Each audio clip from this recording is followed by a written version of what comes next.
All present, please stand for the Pledge of Allegiance.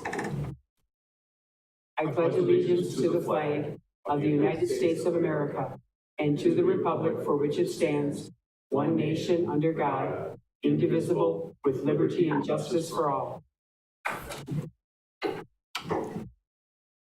Item C, public hearing, special assessments including street construction, water main, and service laterals, storm sewer and sanitary sewer laterals for project 312067 and 351755 on East 17th Street from Maple Avenue to Peach Avenue. Open public hearing. Any comments on the project 312067 and 351755? Any comments? Any comments? Seeing none, we'll close that public hearing. Item D, public hearing, special assessments including mill in place and asphalt overlay project 312240 for the following streets: Balboa Avenue to 17th Street to 14th Street, Cedar Avenue, Day Street to Grant Street, Chapel Street, Adams Avenue to North Hills Avenue, Cleveland Street, Cedar Avenue to Peach Avenue, Day Street, Willow Avenue to Hume Avenue, Grant Street, Peach Avenue to Cedar Avenue, Hinman Avenue, Daggy Street to Becker Road, Jefferson Street, Schmidt Avenue to the cul-de-sac, McMillan Street, Lincoln Avenue to 1300 East West, Franklin Street, Maple Avenue to Peach Avenue, Cherry Avenue, 1st Street to 2nd Street, Arlington Street, Lincoln Avenue to Columbus Avenue, Apple Avenue, Daggy Street to Becker Road. Open public hearing on project 312240. Any comments? Any comments? Any comments? I just have one. I'm glad I live in Marshfield and know how to pronounce all the names of these streets. Seeing none, move on to item E.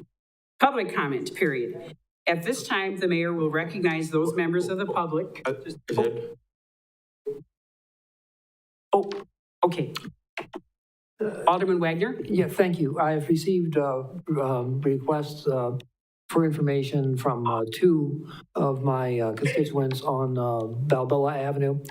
And basically, I'd like to emphasize to them tonight that the amounts that were shown on the sheet are estimates only, and they are dependent upon the price of asphalt at the bid time and that sort of thing. Also, both of them have indicated that they don't need new culverts put in because they just did it within the last 2 years. They need to inform the engineering department about that before the construction actually starts, so that they won't be charged for putting a new culvert in. Anyway, I just wanted to address that because in behalf of the two citizens who contacted me. Thank you, Alderman Wagner. Anyone else? Then we'll go on to item E, public comment. At this time, I will recognize those members of the public who have indicated a desire to address the council. Upon recognition by me, persons may address the council, first stating their name and address. The council may act on emergency matters introduced by members of the public. Are there any public comments? Yes, sir. Good evening. My name's Mike Klein. I live in the village of Hewitt, but I've been a lifelong Marshfield resident and born and raised in the area.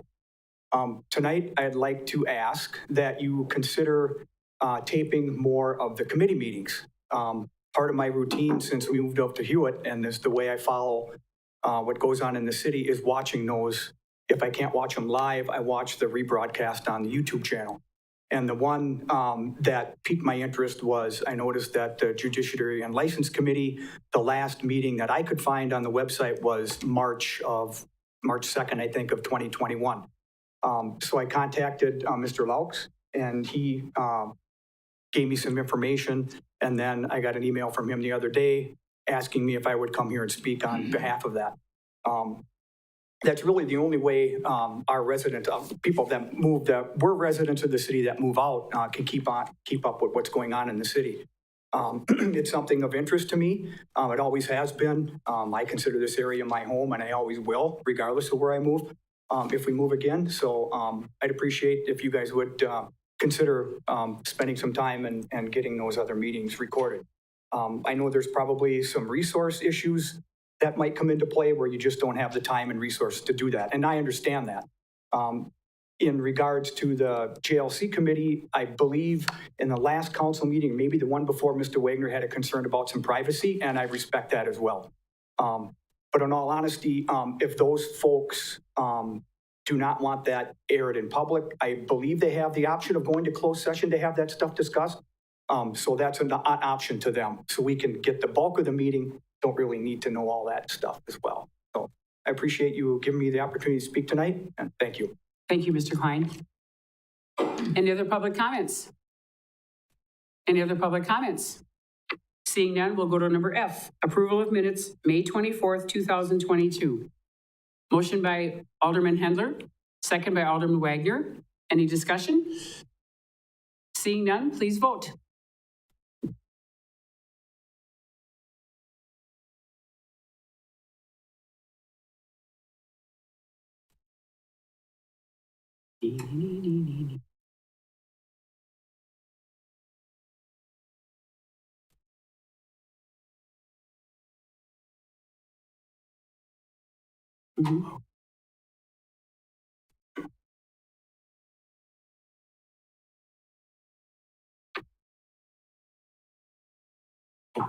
Mike's with us online. Mr. Fire, what is your vote? Aye. All ayes, thank you. Item G, staff updates. I am not aware of any this evening. Okay, thank you. Item H, mayor's comments. Employee recognition. Matthew Wolf, Fire Department, 5 years. Congratulations, Matthew. And Cody C., Parks and Recreation Department, 5 years. Congratulations, Cody. Item I, Common Council, comments. Seeing none, we'll move on to item J, reports from commissions, boards, and committees. Seeing none, we'll move on to item K, consent agenda, meeting minutes and reports. Motion by Alderman Witzel. Second. Second by Peschel. Mike. Oh, second by Fire. Thank you. Discussion by Fisher. I have Adam Fisher. All right, I just wanted to, I saw Ed's hand. So I would like to pull page 24, which is the Board of Public Works minute.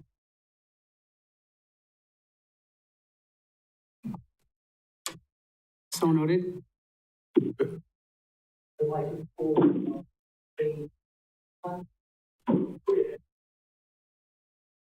I would like to pull items J1 and J2 and have them voted on separately.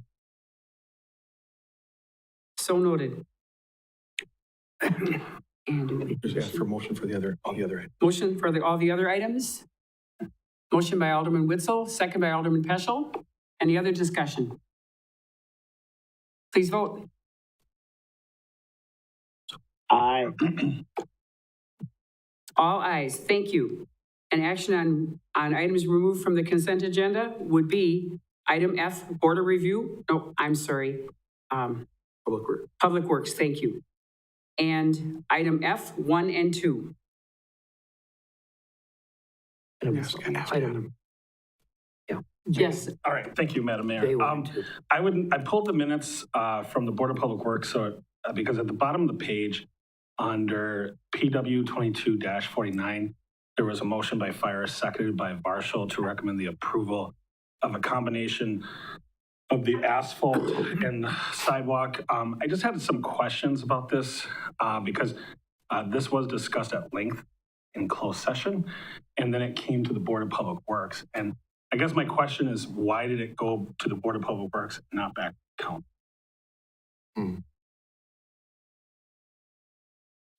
The Board of Public Works actually approves the plans and specifications that go out for bidding. So it's actually a public works project. Okay, because I mean, it was talked at length and it seemed pretty controversial at the council. And then it goes to the Board of Public Works, which that's an understandable or logical reason. But I would think this should be something in the future that when you have an item that is lengthy, there's such a lengthy discussion about, that it come back to the council, because I recall some pretty heated debate. And if you're not reading that memo from Dan very closely, you might miss what it was actually recommending. And so for one item, I think in the future, I would really like to see these kind of items when their council already has discussed it, we bring it back to the council. That's very important. Thank you. Yeah, duly noted. I get your point, and I think under certain circumstances, especially when it's had what the dialogue you're talking about, it's worth it. So, thank you. Alderman Wagner?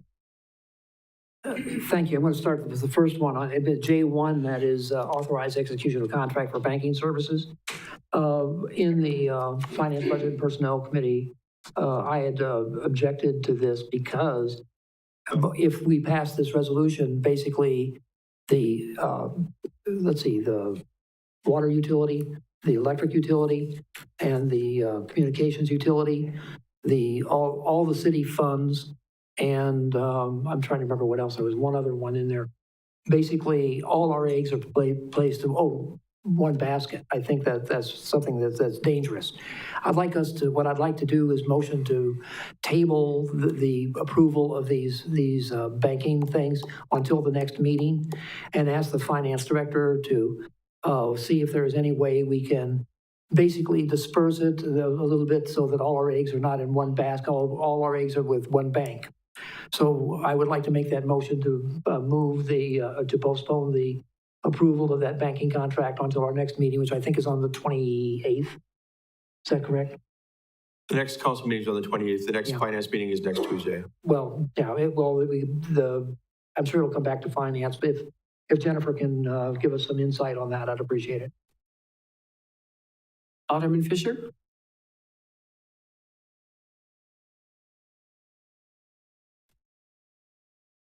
Okay. Alderman Hensler? We haven't done anything yet. We're still in discussion, Adam. It's not working. But anyway, I would agree with Mr. Wagner on that suggestion. I think it would bear that out.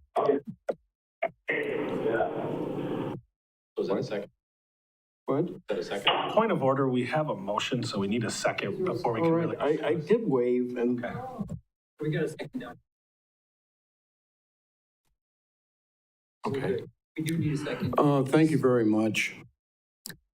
But anyway, I agree with Mr. Wagner that the problem we have here, everything seems to be focused into one area. And I think there could be the notion that there is perhaps some sort of a perception out there that might be considered a conflict. I don't know, but I would certainly ask for support from this council to take a close look at this, because we might as well give that institution, if this is true, the key to the city hall. I mean, that's just my feeling. That's about as blunt as I can get. So thank you very much. Mr. Fisher? There's a lot of things going through my head. One is, can someone reiterate for me why you think it's negative to have all eggs in one basket? Can someone give me the justification of why that is? Alderman Wagner? Thank you, and thank you for the question, Mr. Fisher. I appreciate it. The point is that banking institutions are not always known to be the most stable institutions in the world. If there is one thing if something goes wrong with one bank, and all our money is in that one bank, then the basic function of the city is hindered. So basically, diversifying is a way of buying yourself a little extra insurance as to the stability of the city funds. And that's why I wanted to do it this way. I was a little bit surprised that by the way, the other agency that is in that is the CDA. The CDA is now banking with them. Does all their banking with them. The water utility, the electric utility, the communications utility, and the city of Marshfield. So that's like 5. I don't know if there are any other city agencies that have that goes out for banking services. But I basically just feel uncomfortable with that. I mentioned in the Board of Public Works, in the Finance, Budget, and Personnel Committee meeting, that the other situation with that is that we have a different relationship with Forward Services than we do with some of the other banks. As a matter of fact, Forward Services has been the recipient of a $2 million developers incentive from the city to build their existing facility. We bought this building from them where we're sitting tonight. We bought that building for them for about roughly $2 million there also. So we have a little different relationship with that one bank. And I think that's what Mr. Handler was getting at when that there seems to be a perception that there's a favoritism of some kind being shown to that particular bank. I'd just like us to take one more look at it and basically find out if it would do us any better to diversify our holdings among several banks instead of just one. I have a follow-up, if I may, Madam Mayor. Thank you. Thank you for that opinion, and I understand where you're coming from now. A couple things go through my head. One, all banks are federally insured, and so that's one thing to keep in mind. Second, if you're worried about banks struggling, I would be more worried about all banking struggling than one individual bank.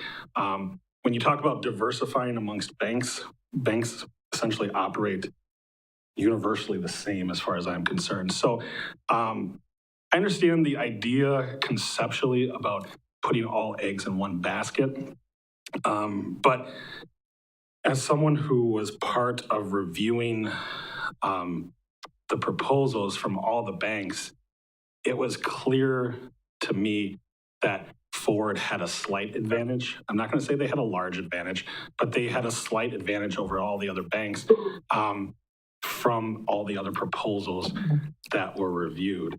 I think that looking at that, that is our best offer. If you're suggesting that we explore this even more, I have some questions for the finance director, how that's even going to work, because we're essentially, if I'm understanding correctly, we're done July 31st with our current contract. So we're moving in a very quick time to do this exploratory phase. It seems to me that we're not really trying to explore, we're just trying to kill one option. And I don't like that perception either. Alderman Peschel?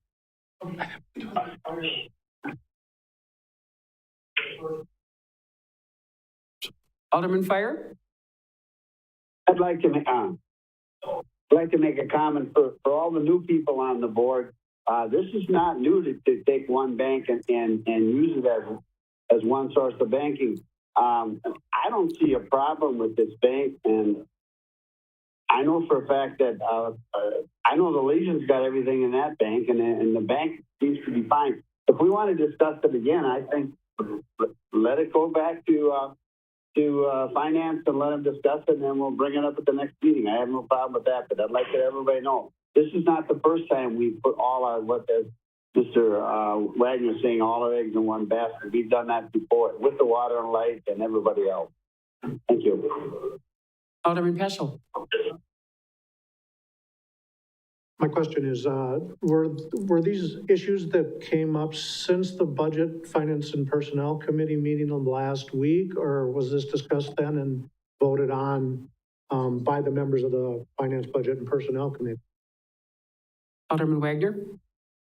Yeah, we discussed this in the meeting. I think the vote came down 3-2, if I'm not mistaken. Do I still have the floor? You certainly do. Okay, thank you. I'm not, one of the things, if there was a huge six-figure difference between the advantages, the financial advantages that the city would get by going with one bank over another, then I might not be as concerned as I am now. But the difference was quite small. And because you were on the committee, you knew that was quite small. You even mentioned it. So I don't think it's going to hurt anything as far as the city's financial position is concerned by doing this. And basically, I look forward to working with finance to find out if there is an option that might work for us better. Alderman Fisher? Thank you. I have some questions for either Steve or the Finance Director. Would it be appropriate? All right, ask away.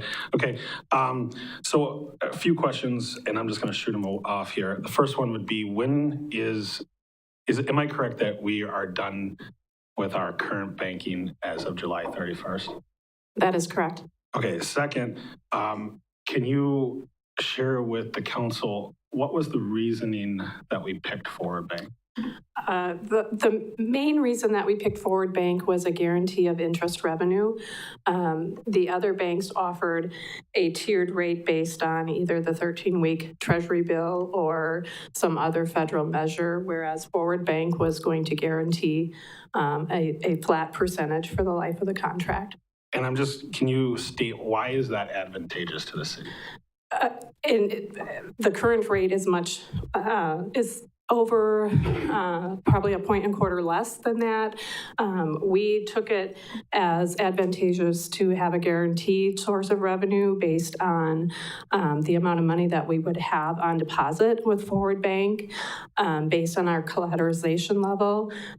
So given that the opportunity to earn that additional revenue over the course of the contract was advantageous for the group that evaluated all of the respondents. Do you recall what the interest was going to accumulate to over an annual period? The additional revenue was going to be based on our collateralization level, anywhere from $30,000 to $40,000 greater than the current rate of the incumbent. And so it would be my understanding that based on our current financial situation, that if anyone's been following city politics for the last few years, we are desperately in need of funds. Because we keep going back to the taxpayer for more. So what I'm hearing you say is, based on this agreement, that $30,000 to $40,000 was advantageous to see additional revenue. Correct. Thank you. Mr. Handler? Thank you very much, Madam Mayor. You know, this is a very interesting situation. Some of the things that come to mind is, and we seem to forget very quickly the difficulties we had about a year ago, and the legal costs that this city had to absorb because of some of the issues that were generated in that particular institution. And I'm very leery about making this move without some consideration given by some of our staff people to flesh out some of these potential problems. I think there's a conflict. I'm sorry, but I've been around long enough in my lifetime to see a conflict coming down the road, so I can't support this. Steve? Yeah, and however this vote goes, it's to the body to determine whether or not this motion passes or not. I just want to remind everybody that, in fact, when we went into this, it was with the idea of totally objective criteria. So there's not subjectivity in this. We put out to all banks who have offices here in the city that they could put in proposals. We got proposals from 4 of them. They were objectively reviewed by the criteria, interest rates, fees, and those types of things. And that's where we came to the conclusion that the best proposal was from Forward. So your purview on what to do, but it was not a decision made outside of that type of framework. Alderman Witzel? Thank you. I just feel the need to, I guess, comment on the favoritism comment that was made. There may be at some point some level of opinion that maybe there was some favoritism, but I have a hard time with that because this is the second RFP that we have had since the new Forward Bank has been built. And the previous RFP did not go to Forward Bank. If there would have ever been a time for favoritism or even the accusation of such, I think it would have been the last time we did RFP when we went to a different financial institution. So I really don't see that the favoritism argument holds water. I guess,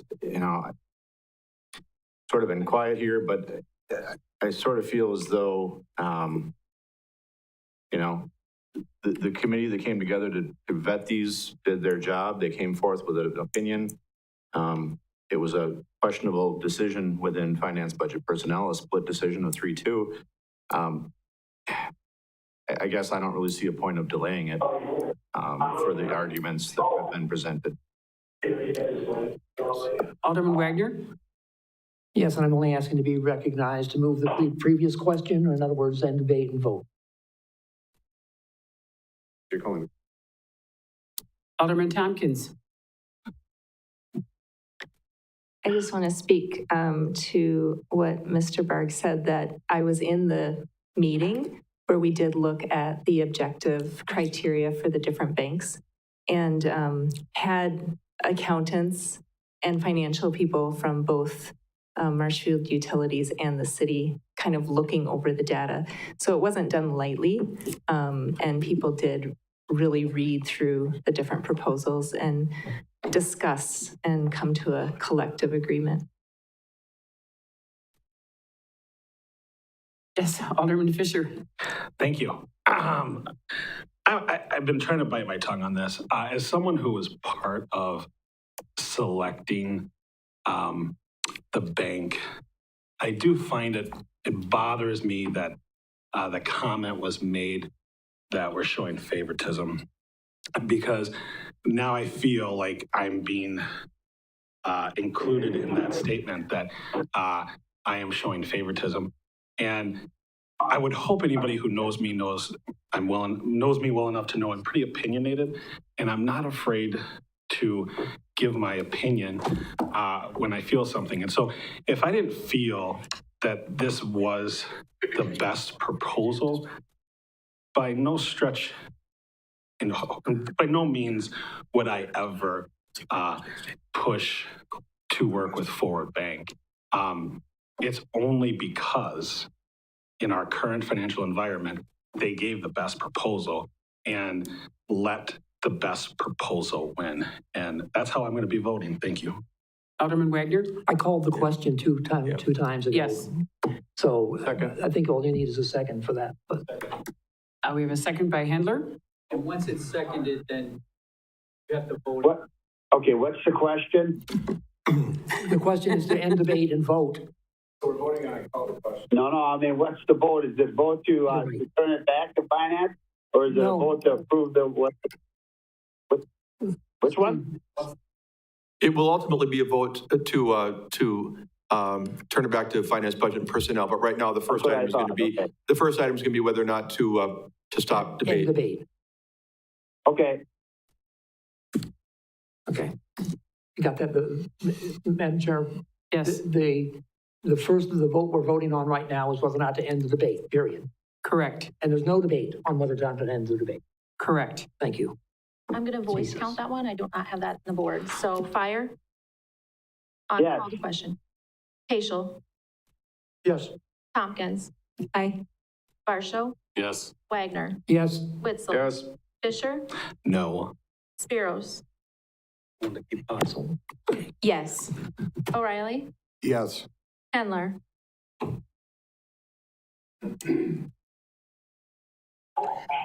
So now we have, the motion now on we're the voting floor on was the to motion. table the execution of the banking contract. That is what's on the board.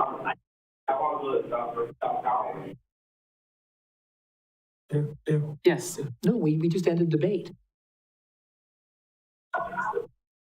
Okay, now.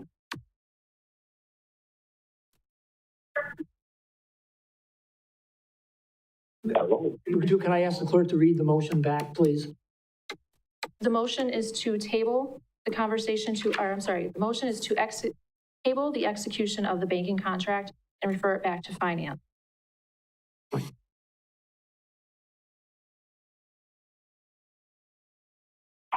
So now we just vote. all those in favor, please vote. My vote is no. Gee, 2 ayes, amateur night. 8 noes.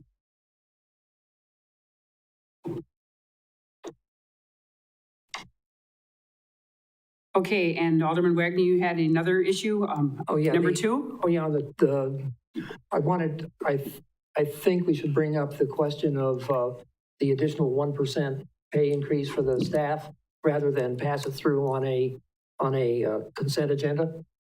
So basically, I'd like to put that on the floor and see where it goes. Motion by Witzel, I move to approve it as it was provided or as it was approved in Finance, Budget, and Personnel. second by Alderman Tompkins. Second. Any discussion? Alderman Wagner? Well, number one, we're doing this without an HR director. We're doing a lot of things without an HR director these days, but hopefully that'll come to an end very shortly. Basically, what I would rather see happen is that the employees are scheduled to get a 1% pay increase on July 1st. And basically, we don't know what the total damage from inflation is going to do, probably till closer to the end of the year. What I'm proposing would be that we only do the 1% now, and then when we prepare the budget, we'll take a look at what the damage of inflation was. And at that point, we as policymakers can make a decision whether to try and fund the entire rate of inflation to make up for it on the payroll, or we could split it. We could say we could say if the inflation was 7%, we could do a 3.5% increase across the board on January 1st. We could include it in next year's budget. Well, also by putting it off through to the budget time, we can make a better determination of what we can afford and what we're going to have to cut out of next year's budget in order to fund the pay increases that we're going to put across the board.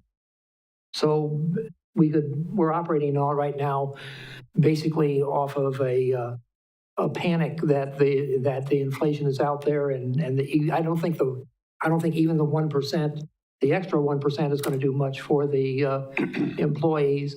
I would much rather see the city council address it as a whole in the context of next year's budget.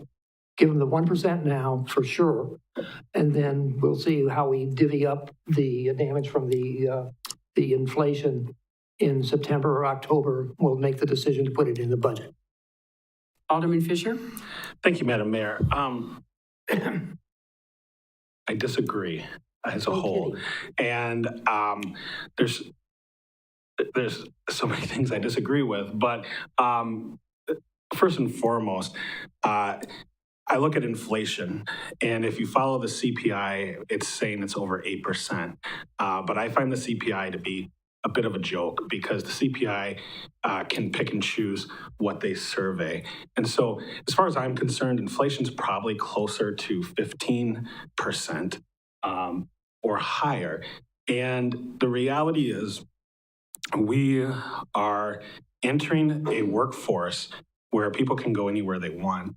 They can leave here tomorrow and find a different job, better income, better incentives, better quality of life probably. And whether we like it or not, we are in that environment and we have to operate as such. And I look at inflation and I go, 2% isn't even cutting what we are seeing at the pump, at the grocery store. And anybody who knows me should know that I don't like raising taxes. I don't think I've yet to vote for a tax increase here at the city. But at the end of the day, I can't sleep at night with the idea that someone might be living paycheck to paycheck or having to use a credit card just to live. We have to do something to get our employees. We have to do something to give them this step increase, these steps increase, or not, excuse me, not step increase. Give them this 2% adjustment.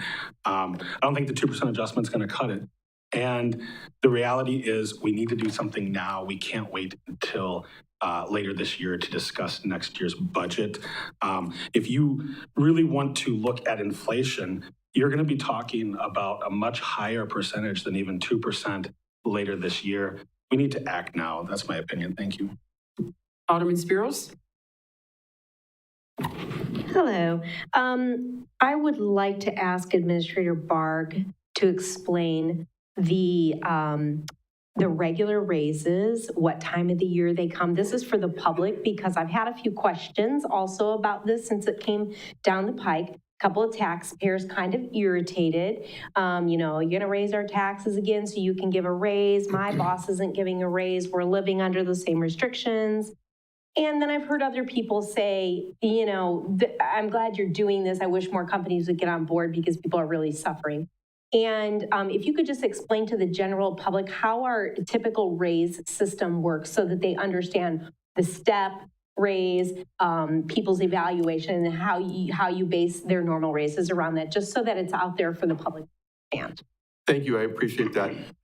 Yeah, both our step increases, which I'll talk about in a moment, and our regular across-the-board wage scale adjustment occur on July 1st of each year. So when we talk about budgeting an increase for employees, let's say we budget 1%, 2%, whatever, it's going to go into effect, and the scale is going to be adjusted on July 1st of that budget year. That's what we're looking at, about 30 days from now or less. The steps also, if you're still moving through your steps, toward your maximum as far as being more proficient as you grow in your career, that requires a successful performance review to get a step increase. And that's also on July 1st. So whatever happens with this increase you're talking about, plus steps that have been earned by people, will be added to their paychecks on July 1st, 2022. The step increases range from 1.5% to 2.5%, depending upon where you are in your steps. If you hit the maximum, you don't get a step increase. You're just getting whatever annual adjustment the council sees fit to make. That's probably the basics of our pay system as we adopted it back in 2018.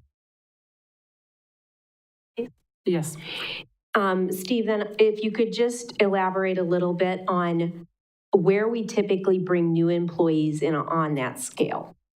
Because I've also heard that, well, your employees make so much already. So if you can kind of just say, where do we typically bring the average employee in at what step? Another good question. Even though we have 15 steps, the market rate per se, the midpoint as we used to call it, is step 5. The city administrator and the HR director working together have the authority to hire somebody up to step 5. Historically, we've not seen anything close to that. We've rather regularly hired people at step 1 unless they had such a level of experience in a very similar position to where we may see fit to step up slightly beyond that. So most of our employees who take on employment here at the city begin at step 1, possibly step 2. And that's why those early steps are really important to get them to what would be even the market rate for their position, along the way. Thank you for that explanation. I think that will help the taxpayers understand the way we're doing this. Alderman Tompkins. Mr. Barr, I also think it would be important because this was one of my big informational questions for the public is how much would this cost the city to do? I think that's important. Yeah, a good question. For the remainder of 2022, which is what you'd be actually imposing the additional percent for, there would be a total of about $36,000 additional cost for the city as a whole, about $29,000 and change, which would be for the general fund. And that's, of course, the part that ties directly to, ultimately, to tax rates. So that's what it would be for the balance of 2022. It would mean the starting position for 2023 would be $64,000 higher than it would be if we didn't do this, and that's on a $23.5 million roughly general fund budget. Anyone else? How about if we take a vote, please? What was the motion? Sorry. The motion is to remove the approval 2% pay scale increase for... No. The motion is to approve the 2% pay increase as recommended by Finance, Budget, and Personnel. The motion is to approve 2%.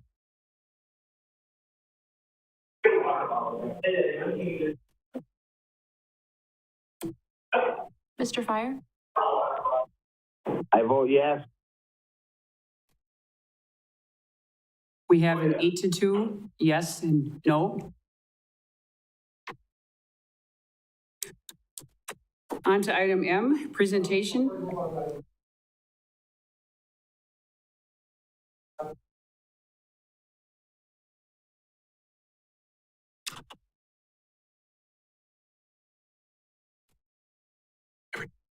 Okay. Adam Fisher. So we have a motion and a second by Alderman Wagner. Any other discussion? Alderman Tompkins? Can you just clarify what the decision was for Lincoln Avenue? Was the decision to do a bike trail, then transition into a sidewalk on one side of the road, or was it sidewalk on one? On the east side of the project, we were planning to have sidewalk the entire corridor from Fifth Street to Adler Road. The original plan with the project when it was approved on the west side was to have a trail that ran from Adler Road to Fifth Street. With the issue with property acquisition, you cannot use condemnation or anything like that for purchase of trails. So we looked at, we had a seller that was unwilling to sell a portion of their property. So it kind of limited us where we could put the trail in. So the recommendation from the Board of Public Works was to, or the motion from the Board of Public Works was to install a trail up to about that property owner's property, and then sidewalk along that property up to Fifth Street to continue it. So. Alderman Witzel? Thank you. Is there a cost difference between doing the path and doing the sidewalk? There is. I don't have the math with me right now. Yeah, that's fine. Is it higher or lower for the path? The sidewalk would be less than a path. Okay. And is this project being funded fully by our taxpayers? No, it's an 80-20 split. So there's a 80-20 split with the state DOT and the federal government. Yeah. So by putting the path in now, even though we're not going to be doing the full length, by doing what, about 90% of the length? Yeah. We're actually going to be saving money in the long run because majority of this will be paid through that grant. Yeah, we are only responsible for 20% of that. All right, thank you. Alderman Spiros? Okay, so am I to understand that you want to put a sidewalk in the backyard of the 4 properties that have still not sold in the city subdivision? The Board of Public Works made a motion to put trail along that portion and have it empty out onto the intersection of, I believe, 4th Street, and then go to sidewalk that last property up to 5th Street. So you're going to put a sidewalk for about 150 feet, and then it'll be trail for the remainder. Okay, I'm just clarifying this in my own head, and I'm sorry, I probably should have driven down to be understanding where. So you are going to put a trail in the back of the properties, yes. The 4 properties that we still own that still have not sold in the city subdivision. You're going to put a trail in their backyard, and then you're going to put a sidewalk in the property that didn't want to sell to us because he didn't want his privacy invaded. Yeah. Has he agreed to the sidewalk? It'll be in the city right away. Okay. So. Okay. Okay. So in follow-up, I'm going to continue to say, I don't agree with putting things in people's backyards. I don't know how we'll sell those properties. People don't want someone else trailing through their backyard. They just don't. That's common sense. If you're in this audience right now and you want a trail or a sidewalk to go through your backyard, raise your hand. Anybody? No. You see anyone raising their hand? No one wants that. I am just adamantly opposed to this. I think that we're going to have a very hard time selling those 4 lots. I think that this is an invasion of people's privacy, and I think it's just ridiculous, actually. I don't know another word. It's ridiculous. To me, there should be a privacy fence going up in those backyards against that busy street and call it a day. That's just my personal opinion. I value privacy, though, and I don't like strangers walking through my backyard like most people. Alderman Fisher? Thank you.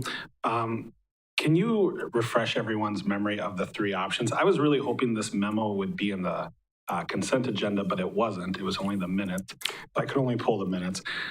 There were 3 options. Could you go over the 3 options and the cost to each of them, please? Okay. The first option was to install sidewalk along the entire west side of the project as originally planned.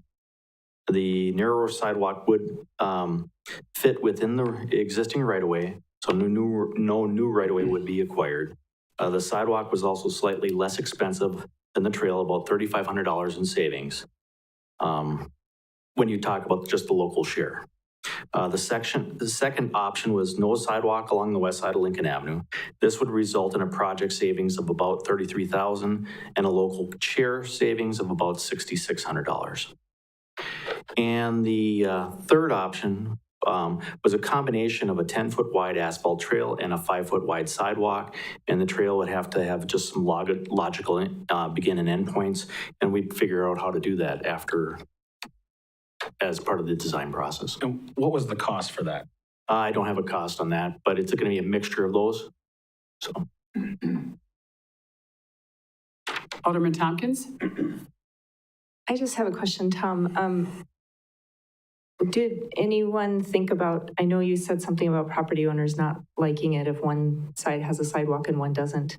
I think that's a moot point. I think, some people do and some people don't get it. Have we thought about just doing a trail on the other side or a sidewalk on the other side and just not touching the west side of that street? That wasn't really brought up in the discussions. And I'm not sure if we have enough right-of-way because that side of the street has less right-of-way than the west side. But you will put a sidewalk on the east side, right? Yes, that's what the plan has. Yes. That's already planned. Has anyone talked about putting an on-road bike lane on that street instead of a trail? Because when I looked at the bike route plans for both the city parks and rec, it was actually an on-road trail that was planned. That will be constructed with an on-road trail also. So it'll be marked on the pavement. So most the width of the pavements that we put down are set up for the extra width for bike lanes on the roadway also.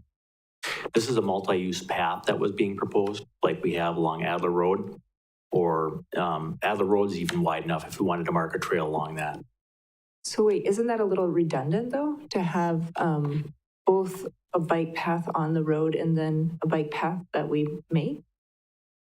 There's certain, I guess there's families that would prefer not to be on the road with their kids when they're walking on a path or using a path. There are certain bikers that do some heavy duty mileage on their bikes and they prefer to be on the roadway and they don't even like to be on the paths.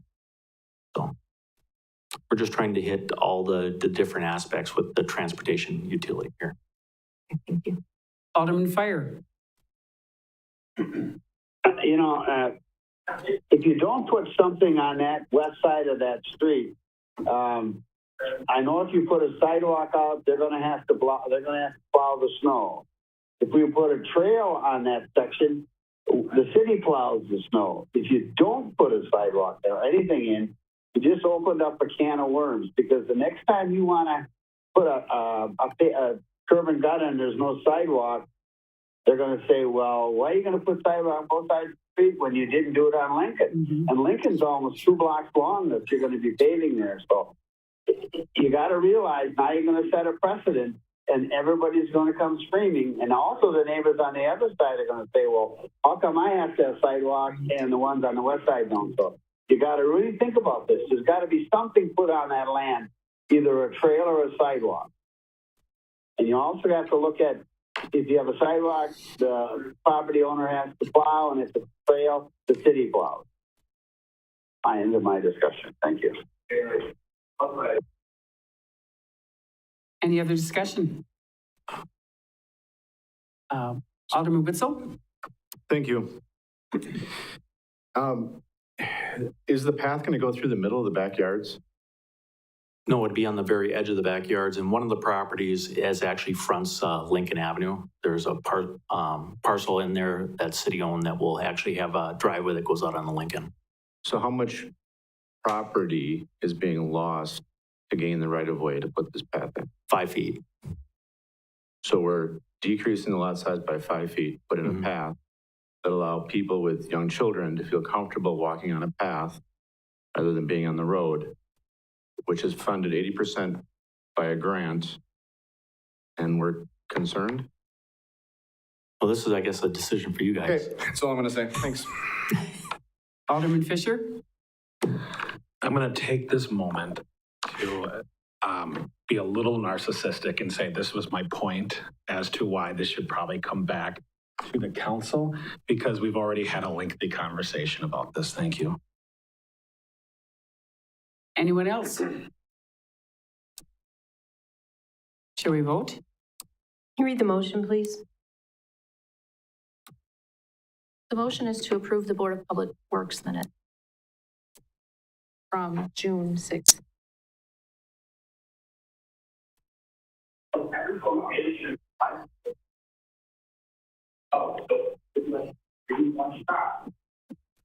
Mr. Fire?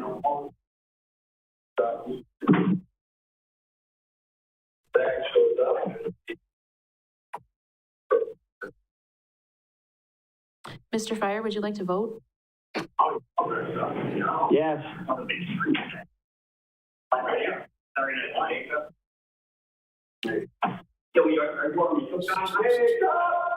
6-4. 6-4, motion passes. Clarification, if I may. We had another item that was pulled. We ended up not taking action. Do we need to approve the contract with the banking services since the request to table it? Oh. 8-2, we voted. Yes. We voted not to table it. But does that mean it's? Correct. Does that mean it passes by default, or do we need a motion to accept it as it was passed in the finance budget personnel? Voted negative, table it. Because it was pulled from the consent agenda. Get the vote. So I would make a motion to approve that contract with Forward Bank. Second by Alderman Fisher. Any more discussion? We call a vote? Yes. The motion passes 7-3. Thank you. Item M, presentation review of West 2nd Street Corridor Plan, introduced by Stephen Wiley, City Planner, presented by Vanderwall staff. Thank you, Madam Mayor. Good evening, everybody. So as many of you are probably aware, the West 2nd Street redevelopment plan is a major project that's been going on since late last year. And so city staff has been working with Vanderwall and Associates, along with the West 2nd Street Oversight Committee, to try to sculpt a vision and a plan for the area just a few blocks north of here. So we're getting to the point where we had a joint workshop between the Plan Commission and the Economic Development Board. We also had a public hearing with the Community Development Authority, as the CDA actually ultimately has to approve this plan by state statute because it is a redevelopment plan. We also will have to bring this forward to you as the council for formal review and approval. And so prior to doing that, we wanted to put it on the agenda for tonight so that Vanderwall, our consultant, can present on this plan to you for any of you and anybody in the public that is not familiar with it. I know a number of you were at some of those earlier meetings. Alderman Wagner and Alderman Fisher are both on the West 2nd Street Oversight Committee. But we didn't want you to be blindsided when this comes back to you. We are hoping to have the CDA review and approve this plan at their June 23rd meeting, so in a couple of weeks. And then ideally, you all would review this at the June 28th council meeting. And actually, I guess I should have said the June 23rd CDA meeting is like a week and a half away. Then the council meeting would be in a couple of weeks. So with that, I'm just going to turn this over to Jackie and Scott from Vanderwall and let them present, and then you can engage and ask questions and offer input. All right. Thank you, Stephen. Good evening, everyone. My name is Jackie Mish. I'm an associate planner with Vanderwall and Associates. I'm flying solo here tonight, but I worked on this process in close coordination with Scott Harrington and Dean Proctor, principals in our firm. I know that you all have a long agenda this evening, so my intention is to provide a pretty brief overview, much shorter than past presentations I've given on this plan, in order to allow for maximum time for the council to ask questions and kind of focus on what you're all interested in. So with that, I will begin my presentation. So I just wanted to focus on four or five main topics this evening, a little bit on the planning process and background that led us to this point, an overview of redevelopment district plans in general and this plan in particular, provide a little clarification on blight findings, what that means, and filing objections, and finally the plan adoption process, which City Planner Wiley covered very eloquently. So this planning process began as an outcome of numerous past downtown planning efforts that the City of Marshfield has engaged in the past. In particular, the Downtown Master Plan from 2015. That plan recommended three main recommendations, including improvements to Central Avenue, which have been completed, development of the Wenzel Family Plaza, which has been completed, and then the third leg of that plan was identifying a vision for West 2nd Street and a plan for that area. As Stephen mentioned, this was led by Oversight Committee, which included members of this body as well as representatives from the CDA, Plan Commission, and EDB. So just a little background on the project. The Oversight Committee was very hands-on and helpful throughout the process. We also met with stakeholders at the outset of the planning process. We held a public community meeting at the Chestnut Center in early February. And then once we had a draft plan in hand, we reviewed that plan with the EDB and Plan Commission. And on May 26th, we held a very well-attended public hearing with the CDA. So a brief overview on the concept of redevelopment plans. So redevelopment plans are enabled under Wisconsin statute, Chapter 66, and it's the appropriate legal vehicle for cities and villages to participate in redevelopment activities. So if the city is intending on purchasing property or selling property or making other investments within a designated redevelopment area, a statutory redevelopment plan is the appropriate vehicle for that. So these plans always include established boundaries. They identify blighted properties as defined by the state. And that's necessary in order to establish a redevelopment district.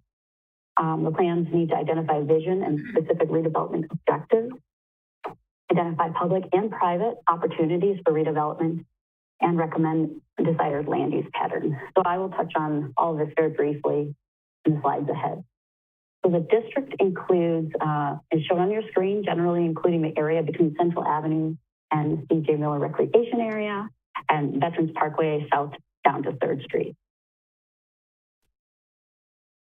So key objectives that were established through public outreach input from the Oversight Committee and from staff include having a really strong bicycle and pedestrian experience within the district. So an area that's very bicycle friendly, very walkable, very pleasant to spend time in, and something that is a little calmer of a pedestrian environment as compared to Central Avenue, which can be a bit noisy from time to time. Another objective is to build on the really great public space that the district has right now, including the Wenzel Family Plaza and C.J. Miller Recreation Area, but then also design buildings to really reflect and make the most of those investments and encourage more private development to include public spaces as well.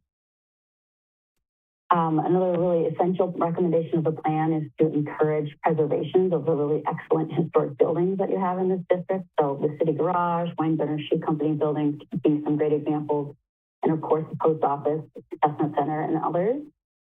The plan recommends using these iconic historic buildings as reference points as a new development occurs. So looking to the building materials, massing, and other elements of those really excellent historic buildings and referencing those as new development occurs. Of course, a key project goal is economic development. So the plan intends to identify opportunities for redevelopment of vacant or underutilized parcels, grow the city's tax base, find strategic opportunities for height and density in certain locations, and then, of course, make sure that the plan is actually market feasible. So both uses and the types of buildings are formats that we expect to be tested by the market and viable. When it comes to what the future land uses should be in this district, we had really excellent conversations throughout the process about this. Key outcomes from that were that there's really a desire to see land uses in this district that support both daily activities and special events. So since we know that these types of things are really needed here in Marshfield. A major recommendation is to include more residential development within the district. So not only does Marshfield need more housing, but it does have a lack of new apartment housing or multifamily housing or condo type housing, or potentially Marshfield Clinic employees or new residents in the city. And we recognize that residential is really a key piece to the success of this district, because these are the folks who are going to support any commercial that might be included, support the events, and then help kind of bring life to this district. So residential is a huge component of the district. The plan also recommends small amounts of first floor commercial focused around West 2nd Street, with the idea that we wish to avoid competing with established businesses along Central Avenue. And so with that in mind, there's definitely a focus on entertainment-oriented uses. So perhaps more restaurants, more diversity in restaurants, arts, live music, sports, recreation, other things that you might see that are going to be a little bit different offerings than what we're seeing on Central Avenue right now, and then really bring in vitality to the district. Parking.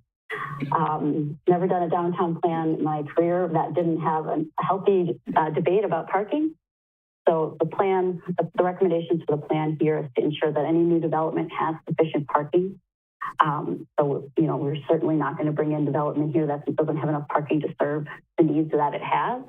But then also balancing that with not having excessive paving or excess parking that's going unused throughout the district. The idea is letting the development and the activity lead rather than the parking.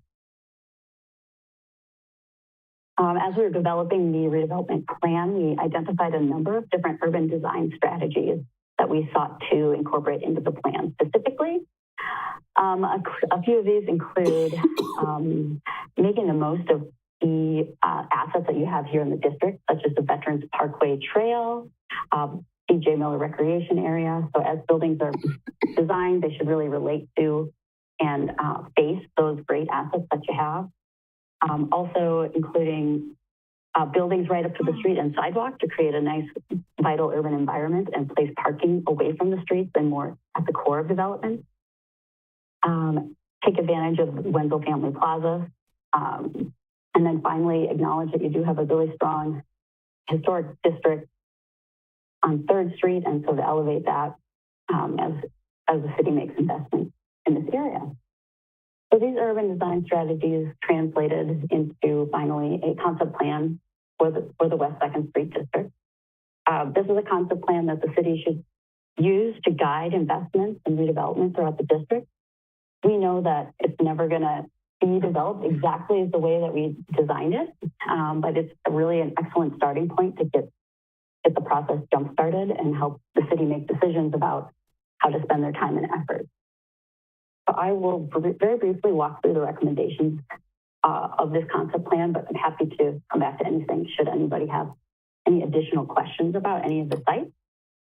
In order to advance the sites more effectively, we identified 5 different redevelopment sites that could be pursued one at a time or all at the same time, but we felt that it was important to kind of break it up into distinct redevelopment projects, since there's quite a bit of potential opportunity here. So the first site, Site 1, which if you see it on the site plan here, that's the former Baltus service station. This is an opportunity for commercial development potentially with a plaza that would relate to the Wenzel Family Plaza diagonal from that and allow events to happen kind of in both areas at the same time and sort of spill into one another. The second site is the Walnut Avenue block fronting on 2nd Street. So the plan recommends mixed-use development on 2nd Street, so commercial uses and retail, restaurants, things like that right on 2nd Street with residential above. And there's also opportunities at the rear, fronting on the bike path for residential development and potential pedestrian plaza between those 2 buildings at the rear. The third site is the Weinbrenner building. I think that many of you do know that business is looking to end its lease with the city, and so there's an opportunity for reuse of this building. The plan recommends residential reuse, particularly of the 3-story portion that fronts onto Chestnut Street, and then there's potential for commercial uses fronting on West 2nd Street. Across the street from this site, the plan recommends or identifies opportunities for townhomes across Walnut Avenue. This is just a concept. I know what we've heard at the public hearing that some of the property owners there are not necessarily in favor of this idea. So the plan recommends it as an opportunity, but that the city could consider. And then finally, our biggest site is Site 5, which is the site that contains the city garage. There's lots of different things that are possible here. I think the favored recommendation by us and by the Oversight Committee was an option that included office headquarters, which is sort of the blue building at the rear there. And it includes reuse of the old brick city garage building, which has potential for either entertainment, concert venue, or sports and recreation. And then here's the same view, same site as viewed from above. We've also recommended a plaza that has the effect of extending West 2nd Street right into the Steve J. Miller Recreation Area, which would be a great asset for events. So this is kind of everything we've been looking at all in one place. As you can see, the primary recommendations are sort of generally west of Chestnut Avenue. We're not recommending a lot of change on the east side of Chestnut Avenue or on Central Avenue. So again, we know it won't be developed exactly as the way we've drawn it up, but this plan puts you in a really great position to start making steps to achieving the vision. This is a drawing that shows West 2nd Street looking east toward Central Avenue, what that might look like with a more developed mixed-use environment that's highly pedestrian and bicycle friendly. Here's the concept plan once again. And then just wanted to make a note that the plan also makes recommendations for public improvements and extend streetscape amenities westward, similar to the ones that you've already begun to do in this area. So when it comes to implementation, the plan lays out a general work plan for the city to start from. The plan recommends starting with the city-owned sites because those city already has site control of those, and many of those, especially Site 1, could really begin at any time. So the city could start tackling those sites now, but then also laying the groundwork for the other 3 sites that we've identified. The plan identifies opportunities for funding sources, beginning conversations with property owners, local businesses, and developers, and starting to use other economic development tools to encourage private and public investment in the district. So I wanted to share a little bit more about what redevelopment plans really mean. I know that we had some pretty healthy discussion about that at the public hearing, and why the city is using this tool now. So the purpose, once again, the purpose of a redevelopment plan is to induce revitalization of areas that are deemed blighted through redevelopment efforts and other activities by the city and the CDA. It's a really great thing for cities to consider because it provides meaningful tools for the city to actually implement the vision. And it also has the effect of letting everybody know that the city has identified this as an area that they intend to invest in, and they'll be focusing their efforts there. A key topic to understand is the term blight. I really think it's an unfortunate term that is used as a state statutes, and I wish we didn't have to use it. Because I think when I think of the word blight outside of this context, I think of like a derelict property that hasn't been maintained. And I think that's a misnomer because it's not really how the state defines it. So there are a number of different properties that we had to identify as blighted in order to establish a redevelopment district. But under state statutes, really the definition of blight is much more general. It could include faulty lot layout, strange street layout. It could include lack of maintenance or deterioration of a building or site improvements, but it could also include just a number of different things, including cracked pavement or a land use that's not used for the purpose that it was originally built for. And so I think when you walk around the district, you wouldn't necessarily describe it as a derelict district, but many of the properties do meet the conditions for blight as defined by state statute, which has enabled us to create this district. So at the beginning of this process, I went out and did what we call a blight study and assessed all of the 44 parcels in the district. I determined that 23% of those, or 23 of those parcels, over 77% of the acreage within the district, did meet the state's definition for blight. So we were able to create the district because we found that the property does meet that definition. In particular, in Marshfield, we found that there were some cases of aged or deteriorating or vacant structures and improvements. Particularly north of West 2nd Street, we saw quite an extensive amount of underutilized parcels. And then we also saw faulty lot layout and obsolescence, meaning that buildings no longer being used for the purpose it was originally built for. So we did prepare a map showing which parcels met the criteria. And in the plan document, there's a table that indicates which parcels met the criteria and which criteria they met. The state statutes do enable property owners to file objections, and those need to be done in writing and filed before the public hearing, at the public hearing, or within 15 days after the public hearing. And so that time period has since closed, but we encourage folks that if they find that they're not in favor of the designation or the plan, that we encourage them to file an objection, which allows them to preserve some rights. Should there be acquisition of property down the line. Since that period has closed, I can state that we have received 5 letters of objection, and so those will be filed with the plan document. All right, I think this is my last slide. Again, these are just the steps in the adoption process. So as I mentioned, we already had a public hearing, presentation to council tonight, and then as Stephen had mentioned, we would next go to the CDA for a recommendation to council, an approval by council, and then final ratification back at the CDA. With that, I have concluded my presentation. Thank you. Alderman Wagner?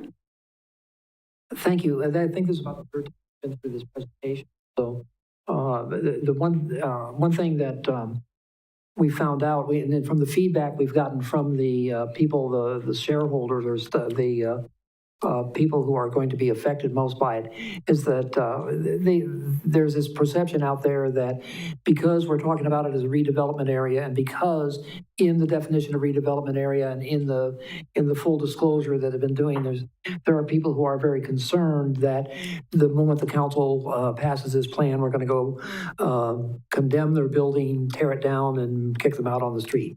Nothing could be further from the truth. Absolutely nothing. Jackie mentioned several times during this presentation that the final product won't look exactly like this. It'll look like something entirely, well, not entirely different, but it'll give the theme. If we follow the development guidelines and plans, it'll look close to what we want to see here in style. We don't have any schedule. There isn't any schedule to start build this project, except the only thing we're doing is saying when and if certain events happen. If Weinbrenner decides to move, if the city and the county go in jointly on a new city garage site somewhere, if somebody wants to sell property within the district to the city in the next 2, 3, 4 years, whatever, any of those things happen, they can be blended in as part of the project itself. And we can do it that way. I've teased the consultants sometimes about the pictures in the plan. And they show these watercolor streetscapes, and they're beautiful. And basically, I refer to it as eyewash for the public.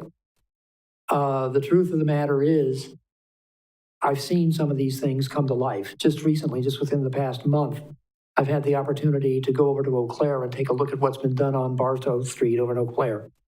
And I swear to you, I've got the picture of it on my phone, and it looks exactly like one of their eyewash drawings. They've managed to pull, whoever the consultants are that did that, they managed to pull it off. There's a big emphasis here on housing, and basically housing is going to be the key to this thing, or to make it work. And I've seen, this is being done, this is being recognized by other places and other people.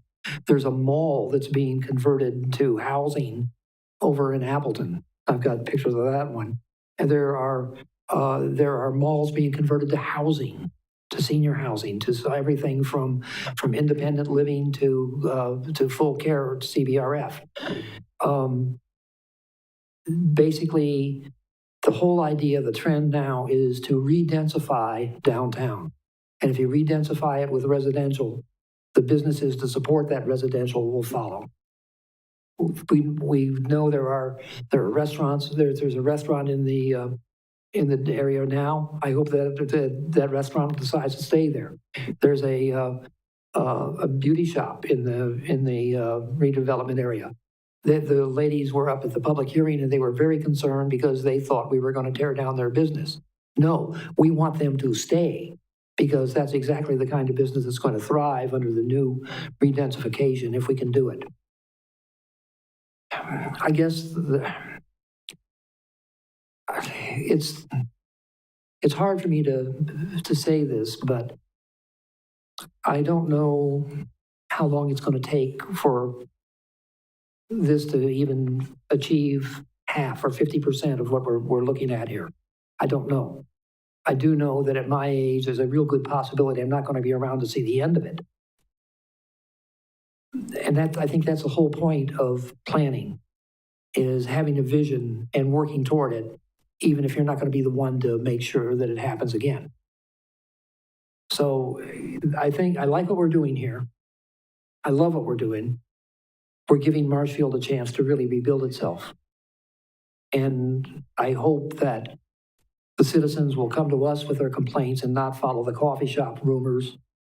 And so we can basically address them truthfully and head on. I don't know. That's all I got to say about it, except that when I look at this, it's almost breathtaking in what could be. What could be. And we've just got to have the courage to make it happen. Thank you. Alderman Tompkins? Jackie, I have a question for you. I was at the public meeting, and there were some valid points made about traffic noise and train noise and not wanting residents. People won't want to live right on that bike path. Those sort of things, are they going to be addressed? Are people going to look at those comments and say, oh, that's a good point, we didn't think about that, and then change the plan? Oh, I agree with you that I think those are valid points that should be looked at. And we weren't given clear direction to make changes to the plan based on those comments. I'm certainly familiar with numerous examples of residential near railroad tracks. And so while it may be that many people would not want to live in this location, I think you may find that there are some people that wouldn't mind that. And so, it's certainly one thing if you're going to build your house on the railroad track, but if you're renting an apartment, for example, to work at the clinic for a few years, there could be circumstances where it might work. But I certainly recognize that is a valid concern, and as the details of the plan get implemented, certainly adjustments could be made to either mitigate the impacts of the sound or set back the buildings further, so that's less of an issue. Thank you. Alderman Spiros. Thank you. I was just wondering, and I see on page 118 of the packet, the project cost or some estimates for project cost. So for the citizens who are watching this really cool presentation and getting to see all the can you go through the projected cost so that they don't have access to this packet, so that they can hear that? And I know that this is very preliminary, but I still think it's very important if we're going to do a full-on presentation of what we're looking to do, that we maybe clue them in on some of the cost. You're referring to like the rehab costs for some of the buildings? Right. Rehabilitation. It looks like it's yes, that's primarily what you're talking about is in this particular page is the building rehabilitation and reuse cost, yes. This, and I'm assuming this doesn't include acquisition of properties at all. I'll have to look at the page, but I think you're right about that. Page 37 of your presentation, I believe. Thank you. Sure. Can folks see that if I slide this over? Okay. So we prepared preliminary, very round number costs of what it might take to rehab some of the buildings within the district. So you can see here we have, I can zoom in a bit on this too. Cost to rehabilitate the Weinberger Shoe Company building. These are costs in the millions, and this could be done in portions or all at once. We've also provided costs to provide rehab for the city garage, the one-story garage section and the two-story office section. These are round numbers based on projects that we've seen happen in other communities that we work in. Of course, you would have to do your own, your architect would have to do more specific cost estimates, but we wanted to make sure you're aware of kind of the order of magnitude of the types of costs involved. There's also, this one's also for a small machine shop that's located on Veterans Parkway. That is not owned by the city. So that would, land acquisition would need to be included in that too, if that was the city that, or if that was something the city wanted to pursue rather than having a private sector make those improvements to this building.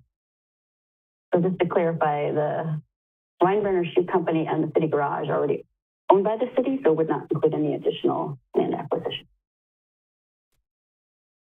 Yes, Rebecca. So as a follow-up, I think also it's really important to talk about what you believe the potential equalized value of this project could be, so that taxpayers can hear that and they can understand what that means for the tax base. I can pull that up too. I think I've got that on the next page here.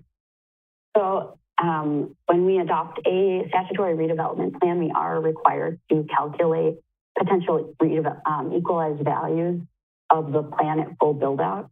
So we know, as I mentioned earlier, there are a lot of uncertainties in how the actual plan will be implemented, but we did develop an estimate based on projects, again, that we've seen actually develop in communities that we work in. It's based on assessed values for residential units on a per unit basis. It's also based on square footage assessed value for commercial development.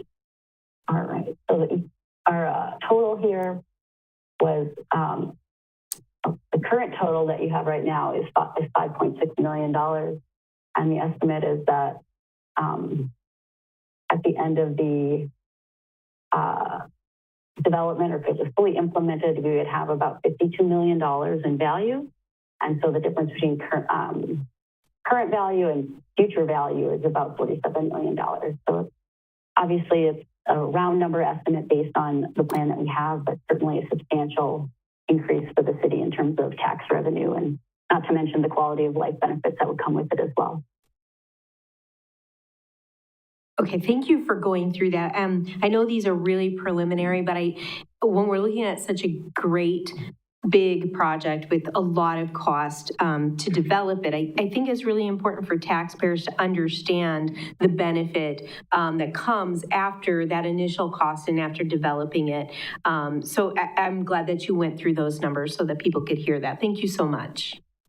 Alderman Fisher? Thank you, Madam Mayor. There are a few things I just wanted to say. First and foremost, I agree with Alderman Wagner, and I knew if we waited long enough, we would find something to agree on. He said it much more eloquently than I ever will. But I do think, sometimes planning gets a bad rap. People think it's boring. But actually, when you can see the finished product of what planning actually can accomplish, I think it's a great thing. And I just want to remind people that this isn't going to happen overnight. This could take generations to bring to fruition. But hopefully people remember that in 2022, there was a council in a city that had a vision much bigger than themselves. And I think back even in the 1920s and 30s, in the midst of the Great Depression in the 30s, we as a county, as a city, did some extraordinary things. Even bringing Weinbrenners to Marshfield happened in that time period. So innovation is what excites me when we bring innovation into government. And I want to just commend the staff, the committee that was part of this. I know he's no longer on staff here, but Josh Miller was a phenomenal member and asset to the city to help bring this to fruition. So I feel like he needs some accolade. Thank you. Alderman Wagner. Yes, one of the things about development, and especially economic development, is how you can do economic jujitsu to try and avoid incurring some of the costs.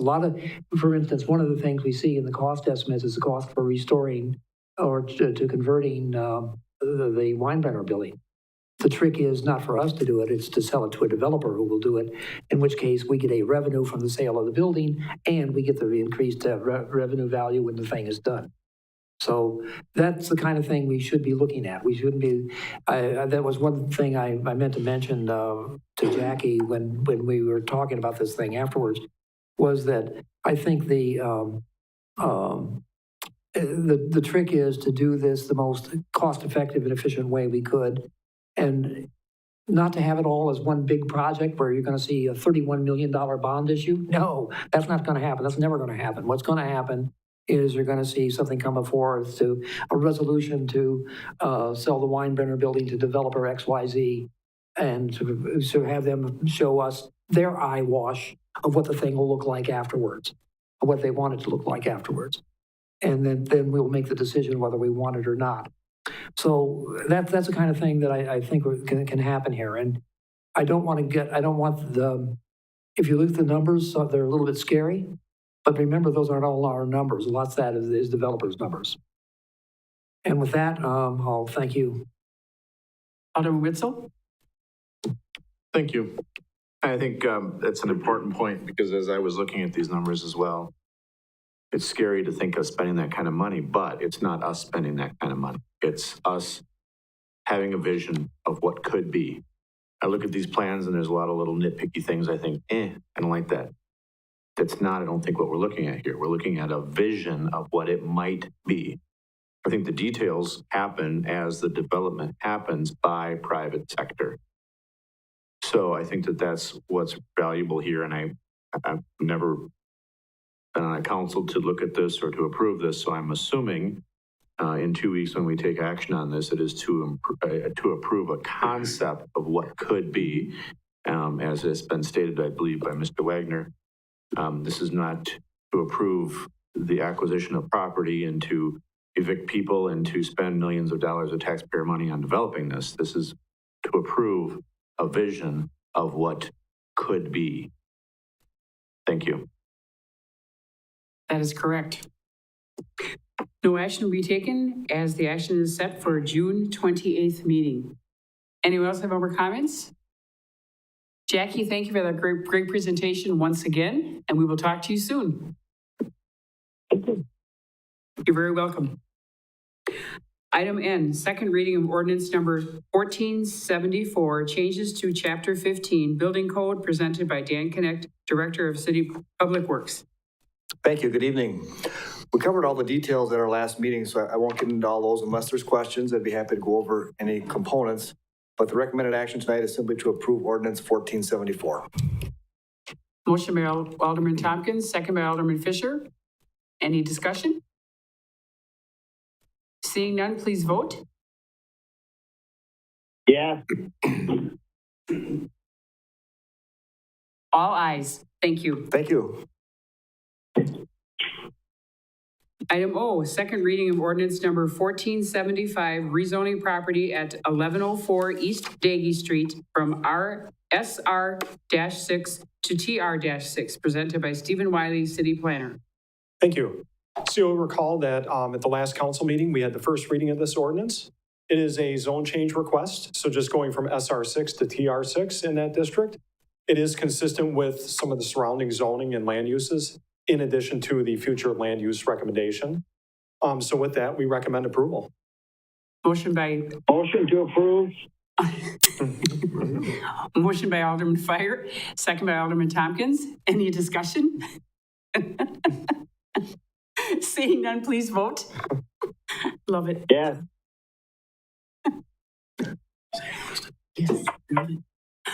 Motion passes all 10. Item P, request to approve final resolution number 2022-05, special assessments including street construction, water main, and service laterals, storm sewer, and sanitary sewer laterals for East 17th Street from Maple Avenue to Peach Avenue, presented by Tom Turchi, City Engineer. Well, thank you. You did a nice job reading it, so I probably won't read it all over again for you. So I just recommend approval of the final resolution 2022-05 for special assessments on East 17th Street. Motion by Alderman Spiros, seconded by Alderman Tompkins. Any discussion? Seeing none, please vote. Yes. And the vote passes, all 10 ayes. Item Q, request to approve final resolution number 2022-16, special assessments for projects 312240, 2022 mill in place and asphalt overlay projects, presented by Tom Turchi, City Engineer. All right, I'll read this one for you. This is for the mill in place and asphalt overlay projects for Balboa Avenue, 17th Street to 14th Street, Cedar Avenue from Daggy Street to Grant Street, Chapel Street from Adams Avenue to North Hills Avenue, Cleveland Street from Cedar Avenue to Peach Avenue, Daggy Street from Willow Avenue to Hume Avenue, Grant Street from Peach Avenue to Cedar Avenue, Inman Avenue from Daggy Street to Becker Road, Jefferson Street from Schmidt Avenue to the cul-de-sac, McMillan Street from Lincoln Avenue to 1,300 feet west, Franklin Street from Maple Avenue to Peach Avenue, Cherry Avenue from First Street to Second Street, Arlington Street from Lincoln Avenue to Columbus Avenue, and finally Apple Avenue from Daggy Street to Becker Road. We have a motion by Alderman Spiros and second by Alderman Fisher. Any discussion? Seeing none, please vote. Yes. All ayes. Thank you. Thank you. Item R, request to approve 2023-2027 capital improvement program, presented by Dan Kinect, Director of City Public Works. Thank you. So you recall, we've had two special meetings to go over the 5-year capital plan. A few different changes were made throughout that process, and what's in your packet tonight is the final project list, which we'll be asking you to adopt this evening. There is one additional project on that list that has not been acted upon, but we did talk about briefly at our last meeting, and that was electrical upgrades at the fairgrounds.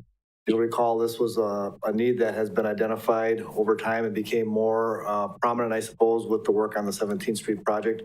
The cost estimate for the project is $100,000, and it would be split 50-50 with Wood County.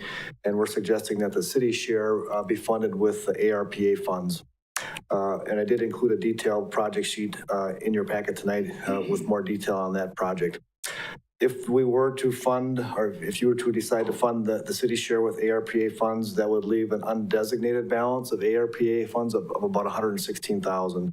If you remember, we did allocate several projects in 2022, 23, 24.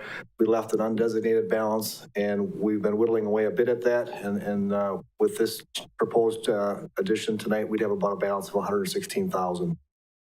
So in a minute, I'll ask you to approve this capital improvement plan, including the addition of this project at the fairgrounds electrical services upgrades. I just want to mention before I go on, though, that I was asked about the status of the city garage and the police station projects, as those major projects are not addressed in this 5-year plan, other than a small amount in 2023 to continue some planning for the shared city garage county site that Alderman Wagner referenced.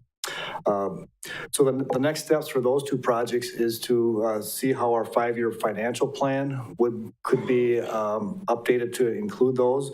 And if you recall, we talked at one of our CIP meetings about having our financial consultant look at some scenarios on where those large projects might slot in. And we would expect that financial plan to be done before the end of the year, so that next year, as we update the CIP process, we'll be able to slot these projects in that 5-year window where we think they fit either one or both of the projects, as however the priorities might be established at that time. And that does align with our strategic plan goal. It's been a while since we talked about strategic planning, and I know Steve will be wanting to talk about that at an upcoming meeting, but we did have an infrastructure goal in our strategic plan to develop a schedule for police and department and city garage projects by the end of 2022 for inclusion in that 2024 to 2028 CIP. So long story short, they're not in this 5-year plan, but we'd expect to have some discussion again about these and insert them in the 5-year plan a year from now or so. So with that, I'd take any questions. If there are none, I'd recommend approval of this capital improvement plan with the addition of the Fairgrounds electric service upgrade project. Motion by Alderman Tompkins, second by Alderman Peschel. Any discussion? Seeing none, please vote. Yeah. All ayes. Thank you. Thank you very much. Item S, report from pay compression team and request to contract for a compensation market update, presented by Steve Barg, City Administrator. Thank you. I'm going to do something I rarely do, and that's stay very close to my memo. It may seem like I'm reading at points, but I want to make sure I cover the information. There's a lot to make certain that I talk about how we've gone through the last year's process. So last summer, I think it was later in the summer, after a lot of discussion about pay compression concerns in the police and fire departments, a team was created to study this issue. There were 7 members put on that team, 2 members of this body, Council members Fisher and Wagner. Thank you for your service to that team. I'm on it as well. We also have the police and fire chiefs, the finance director and the human resources director. Interestingly enough, as a sideline for continuity, all those last 4 positions I mentioned have changed since the team was formed, and we have different individuals in those spots, while the human resource director position is not filled at this moment. But we met several times over that time period. It's a rather complex issue to get your arms around. At its core, the problem seems to be that in the fire and police departments in particular, there is a compression issue where you have people who are union members, they're represented, and they are making, in some cases, close to, not even possibly over the management staff, people who are, the non-represented employees. That creates the concern about whether or not you can incentivize people to aspire to those management positions if they're already between their regular pay plus maybe some side pays, overtime, whatever. If they're already hitting the same level of compensation, they're maybe not inclined to take those positions and get into headaches of management, so to speak. So during our meetings, we identified a wide range of issues. I put 5 in your memo tonight. I'm going to touch on them. First one we talked about a bit was spreading overtime among the workforce by making it mandatory to a certain degree. One of the issues we face, particularly on the fire side, is that some people want to sign up for overtime. They're willing to take any overtime that comes along. Others have made it clear they'd prefer not to work the extra hours. As a result, you get a disparity to where some people are earning very little overtime, others are making a lot, and that puts them up close to the management positions that I mentioned earlier. So mandatory possibility. Number 2 was to look at starting the fire and management staff we talked about where you begin on the step, starting them at a step above 1, perhaps even 3 or 4, to give them more immediate separation between themselves and for lack of a better term, rank and file in those departments, the people lower than they are on the org chart. Third idea came up to insert a separate step, an extra step every year for at least a couple of years, if not more, for management employees in those departments to help get them nudged up on the pay scale a little bit higher, to again continue to make certain that there's that separation between the management staff and the represented employees. The fourth idea was to develop an entirely new pay scale for police and fire management, separate from the current plan that we adopted in 2018 with the help of McGrath. our consultant in compensation from Northern Illinois. And then the last idea was to contract with McGrath for a compensation market update to adjust to market conditions. When we went through the process with McGrath back in 2017 and early 2018, they made it clear to us that over time, even though the pay plan that we adopted that they recommended might be a good one, we would see fluctuations in the value of those jobs in the market. As you know, things happen where maybe position A is going up more rapidly in terms of its market value than position B. And then, of course, now you have inflation kicking in as well to account for. So every 5 years, you really got to take a look at the plan, look at some sample positions and get an idea of whether or not you're in the right place for what your compensation plan still suggests. Every one of those 5 options, and they're not mutually exclusive, you could do more than one, but every one of those 5 alternatives has pros and cons, has good points and negative points. For example, one of the potential downsides and unintended consequences of creating a different pay structure for police and fire management is that you then look at the internal equity with other department and division heads who aren't getting that bump, aren't getting that guarantee of some separation being maintained. The compression may not be as strong in those departments, but it's there. So the internal equity is an issue. That's just one of the things that came up with some of the alternatives, but everyone, like I said, has some positives and some negatives. However, having said that, it does appear that the compression is most noteworthy and most pronounced in the police and fire areas of our city staff. So at the last pay compression team on May 12th, after some discussion, it was agreed that our first step really ought to be to get moving on the compensation market update with McGrath. As I said, that was supposed to be done every 5 years anyway. We're now wrapping up or winding down year 4. I would be proposing this, next year anyway. Actually, this is year 5. At the end of this year, it would be 5 years, and so next year would be the number 6. It really is due for us to look at that market update anyway.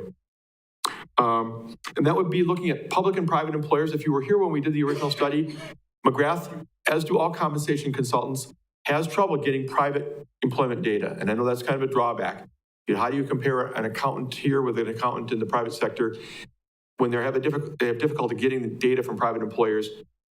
It tends to lean a little bit more toward comparison of public employers, although they did have private data brought into the mix. They would do the same thing. They would go back and look at comparables.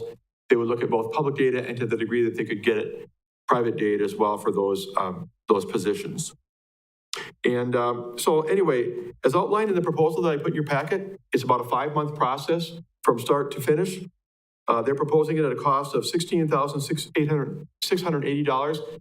That is their base market plan update to do what we intended to do when we talked about this 5 years ago when this time came. Due to the compression and some other things that are going on, fluctuations in the market, they're offering to do a deeper dive for another $9,400. That would give us the council particularly would spend more time with the council in terms of compensation philosophy, given issues like compression and some of the things that we deal with when we look at some of these requests for revisiting positions and trying to keep equity among the organization. So the two combined would be about $26,000. There's a part of me in making this recommendation that says, wait a minute, just a few minutes ago, we talked about $29,000 to give every non-represented employee another 1% for the balance of 2022. And here we're talking about $16,690, possibly as much as $26,000 to do what some people might call another study. Why would we not put the money just toward employee compensation instead? But I do believe that given the market changes we've seen in the last 5 years, especially the last year or two, in terms of the fluctuations of what different positions might be valued, comparable to one another and comparable to our adopted plan in 2018, I think it has merit. So, regardless of whether you go for the base plan only or you want to look at going for the full plan with a deep dive, as I call it, I think this is worth doing. I would recommend that I put in my memo that the funding could come either from contingency or ARPA funds. We've been talking about this a little bit at staff level, talked about it earlier today, actually. We have a couple $100,000, if you remember the approval of the ARPA fund use that was sort of not allocated. It was left available for other projects or more likely for overruns on our existing projects. And I think Dan and Tom have kept us up to date on the fact that some of our infrastructure projects are coming in at 15 to maybe even 20% above budget. So my recommendation is that we not look at ARPA funds, that we keep that off the table. We look at using some contingency funds to make this expenditure happen. But I would recommend that as step one of trying to address the pay compression that we're dealing with, that we go ahead with this project, that we're allowed to execute a contract with McGrath and move forward here in the back half of 2022. And along with that, I would recommend that there be at least some discussion of this body based upon what I've told you and what you've read in my memo as to your overall view of what the pay compression team is grappling with in terms of trying to provide that separation between the management and non-management staff, particularly in public safety, without throwing off the overall dynamic of what the intention of the compensation plan is designed for. I know that's a whole mouthful. I put a lot of information out there in the last however long I've been talking, but I think that second part is equally important to get an initial read of this body with respect to the concerns that have been raised. Alderman Wagner? Thank you, Madam Mayor. Going through this with the committee, I missed one, I think, the last committee meeting about it, where they decided to go with this this proposal. But it strikes me, we got a couple of different tiers of difficulty here. One is that the management staff of the fire department is a little bit different than any other management staff we've got here in the city. We don't have people on the command level who are planning on being here 20 years. They've already been here most of those 20 years. They plan on, so basically the timeline or the lifeline of the management staff, but primarily the deputy chiefs. And I'm not sure if the lieutenants were figured in that too. I think they were. But basically, the lieutenants are probably going to have a longer timeline than the chiefs. So basically, we need less steps to get them to the maximum, or we should need less steps to get them to the maximum. We could, if we had an HR director, which we will shortly, you said, I hope, maybe, Yeah, kind of. No, definitely. Oh, geez, better.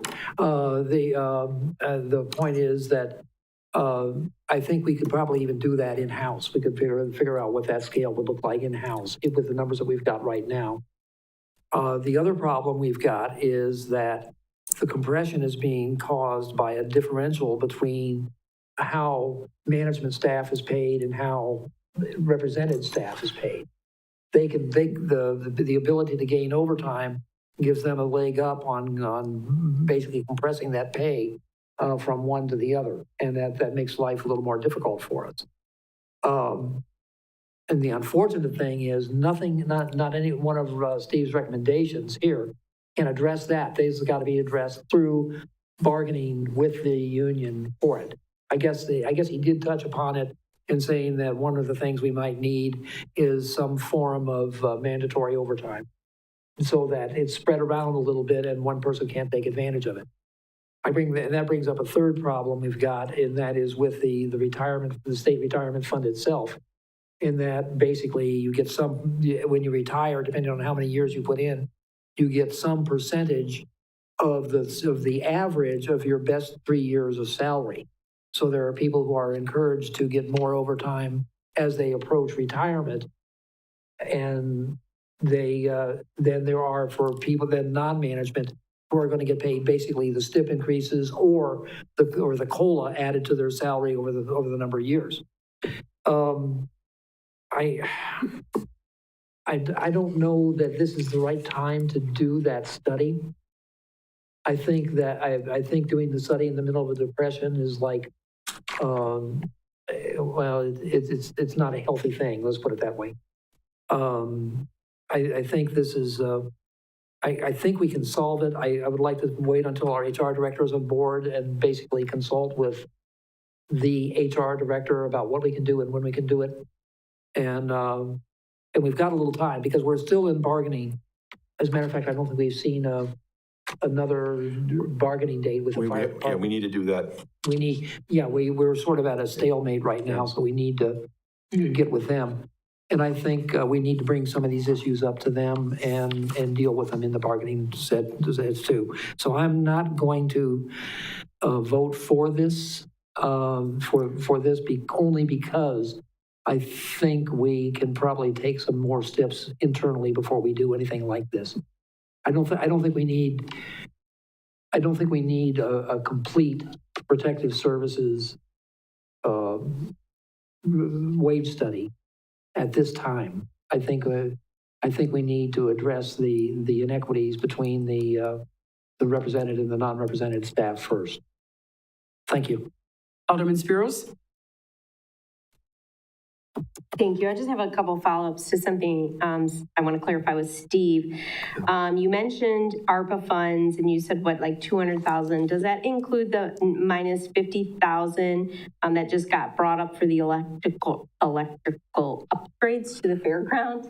No, that would be taken out of that. Okay, and then just secondly, how much is in our contingency fund right now? Well, if you recall back in the budget process, I think going through the process, I think I had like $25,000 or $35,000 in there only. But then at the end of the budget process, we beefed that up by $400,000 with the intention of spending little or nothing of that, but just to be putting ourselves in a better position. This was recommended by our financial advisor for qualifying for state aid in the next year. Right. So I don't believe we've even touched any of that money to date. So it's at 400,000 still? I believe so. Yeah, I can't recall us tapping into that at all in the first 5 months of the year. All right, thank you. Alderman Fisher? Thank you, Madam Mayor. So Alderman Wagner and I were both on this committee, and I share some of his feelings about what transpired over the course of this. One of the things that, and I shared this at the last committee meeting, is I love crossing the finish line. And I love seeing an end result where I can look back and go, we've made progress, we have determined the problem, we've created a solution, and now we can move forward. And I speak only for myself, but I don't see that we actually ever created a solution to the problem. What we did is, over a period of time, determine the problem, and the problem is very complex because there were many meetings where I was pulling out my hair just trying to understand all the incentive pays and how everything works. And I consider myself a pretty smart person, and I was getting frustrated because it is very complex. And understanding the complexity of how the represented staff get paid, and realizing that there was definitely a compression issue. And then we get to this previous meeting and not feeling like we actually ever solved anything is frustrating to me, because the council asked this committee to explore the issues and bring back recommendations on how to solve the compression issue, specifically to the police and fire. I don't also, Steve mentioned that there's compression issues possibly in other areas of the city, and I don't discount that, but we were tasked with specifically addressing the pay compression here, and not being able to come across the finish line is upsetting to me. And I think, I want to speak for you, but I sense that might be the same frustration maybe for Alderman Wagner. I also brought up at that last meeting that I don't think we're done, because I don't think we've actually ever accomplished truly what we were set to address, because we haven't addressed the issue specifically. And so I feel this committee needs to continue and bring back another recommendation. Whether I support this recommendation or not tonight, I just want to make it very clear that I think as a city, we need to address the compression issue at the police and fire department. We can't keep kicking this can down. And I don't see us being able to address this in contract negotiations with the represented. We can try, but I don't see that being a viable option. So I think we have to look at other avenues to address this issue.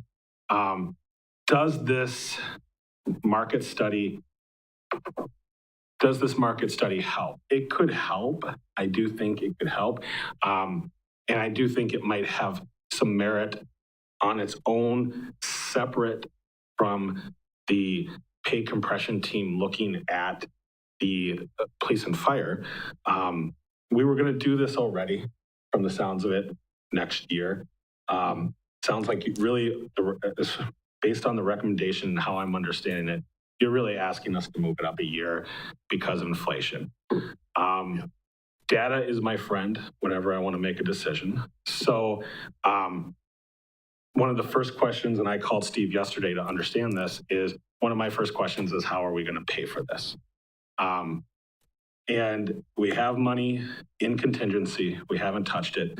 I think moving this up a year to get a better idea citywide, so we have data that we can work with to make an informed decision actually makes sense to me. I want to make an informed decision, and I don't want to make decisions based on feelings or my gut. So I can see merit in this, but I do want to say we have not solved the problem that we were tasked with, and that is solving the compression issue at the police and fire department. Alderman Tompkins?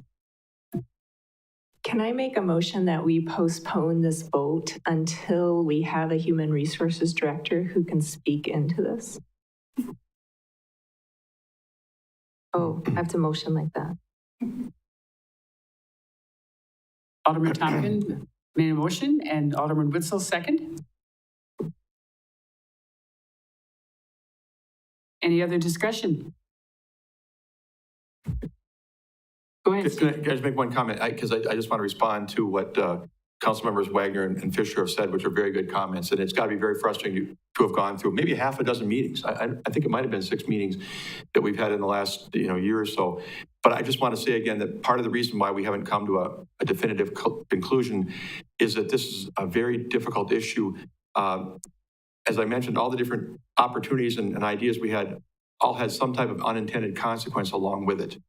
And if we were looking at public safety as the only 2 departments in the city, that would have led to other conclusions we'd be recommending tonight. We just have to make sure, in my personal opinion, that whatever we implement takes into account that there are a lot of other departments in the city and whether or not there's some sense of equity there too. So I'm just speaking on behalf of the fact that we don't come up with the greatest idea of all time tonight.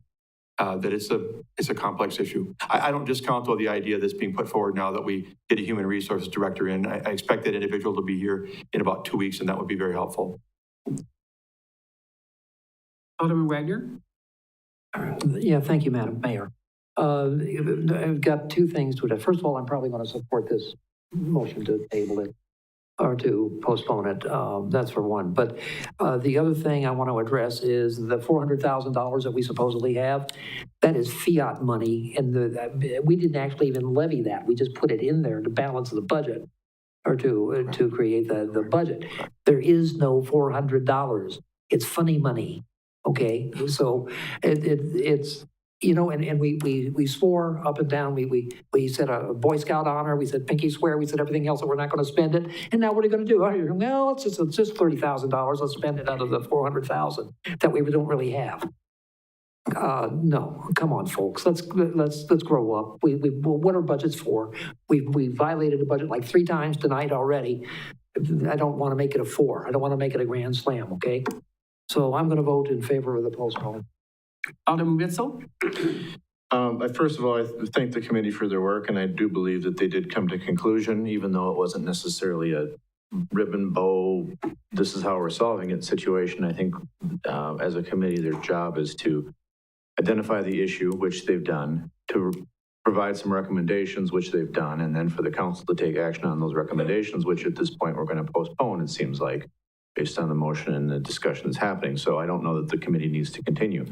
I do think that a market study is necessary, and I will be voting for that at some point. I don't think this is the right time. I'm not even certain that in the next 2 weeks when the HR director is on is the best time. It may not be until after the first of the year.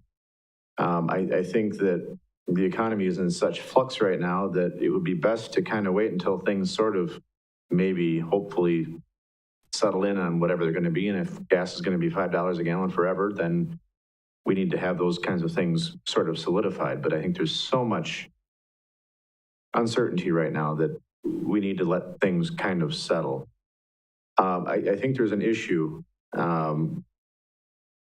based on how legislation has happened at the state level, based on represented, non-represented. The whole thing comes down to really police and fire.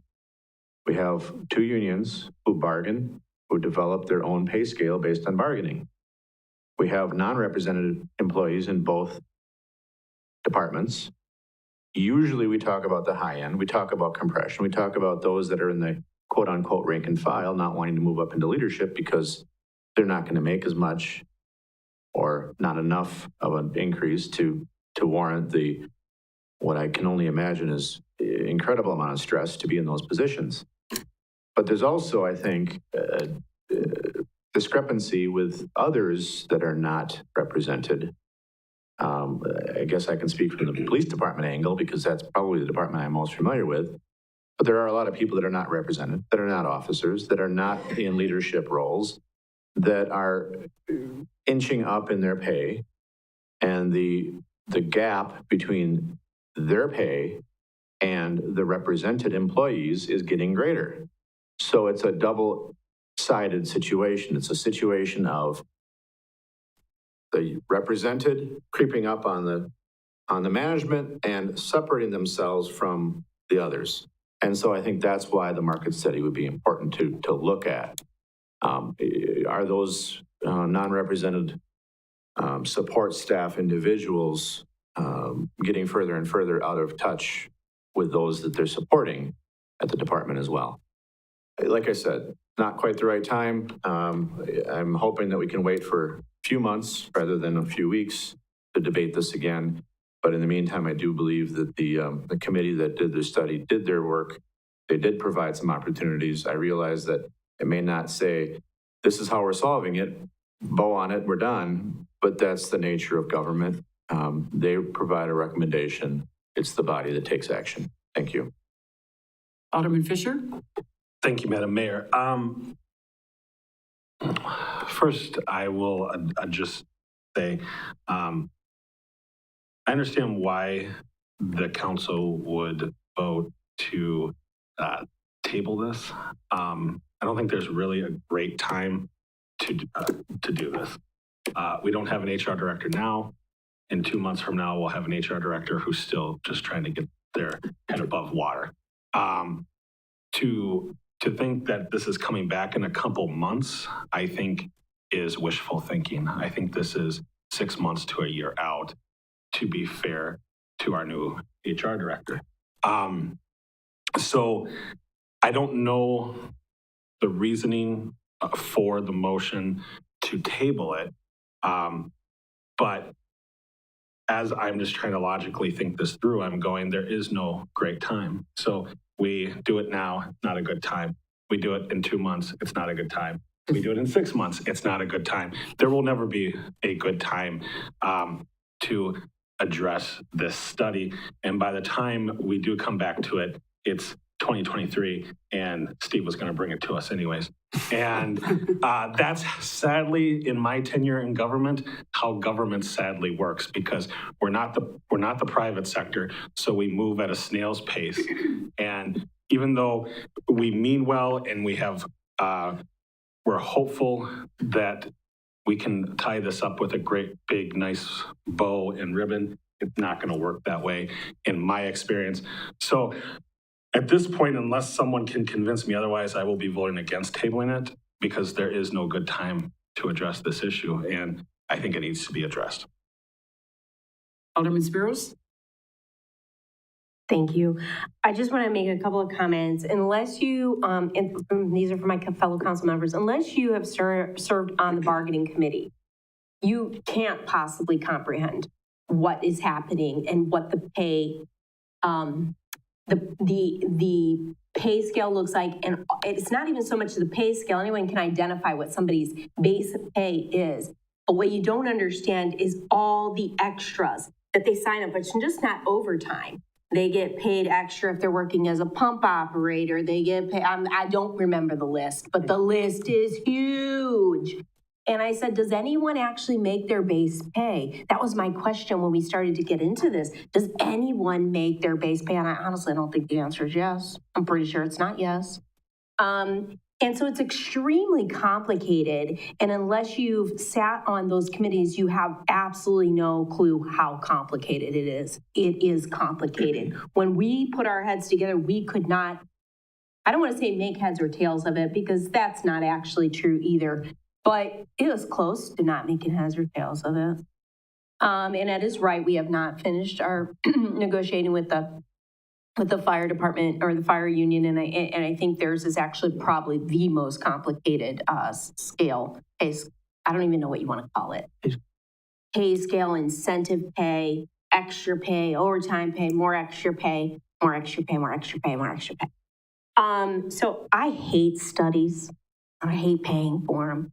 But in this situation, I think this is really important because it's complicated, people. It is very complicated.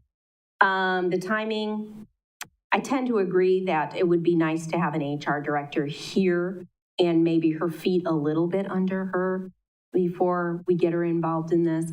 Although McGrath would be doing the bulk of the work, I think that the input from the HR department would be critical. So I don't mind tabling it. I don't want to table it a real long time, but I do think that the new HR director should be given a little bit of time to get her feet underneath her. Alderman Wagner? Thank you. Basically, Alderperson Spiros just about took a little bit of the information that I wanted to give you about how these negotiations work, but she left out one important part. One of the things that happen is, one of the standard things that happen is that the two bargaining teams face each other and they come in with their comparables. And that is, we list all the cities that we think are our size and are comparable to us in size of department and that. And we show what the average, what people get for those positions in those comparables. And then the union gives us theirs. And it's hilarious. I think the county is going into negotiations with their deputies here in just a very short time. And it's funny because we are using the sheriff's deputies as our comparable for the police department, and the Wisconsin Rapids Sheriff's Department is using our police department as their comparables. Gee, how's that work, you know? But anyway, the point is, it doesn't matter what McGrath says. They're going to settle somewhere along the lines of those comparables that they keep in. So in a larger sense, it doesn't matter what McGrath says, because we're going to be settling somewhere along where those comparables go. And we've had to make adjustments. We've had to make adjustments with certain officers within the police department. We settled with them for a contract, but we had to make adjustments because we wanted the comparables to be up for the same type of positions. So we're going to duplicate that I could see, I just don't see it happening, but let's table this thing. Let's drop back 15 yards and punt, and we'll be okay. Alderman Fisher?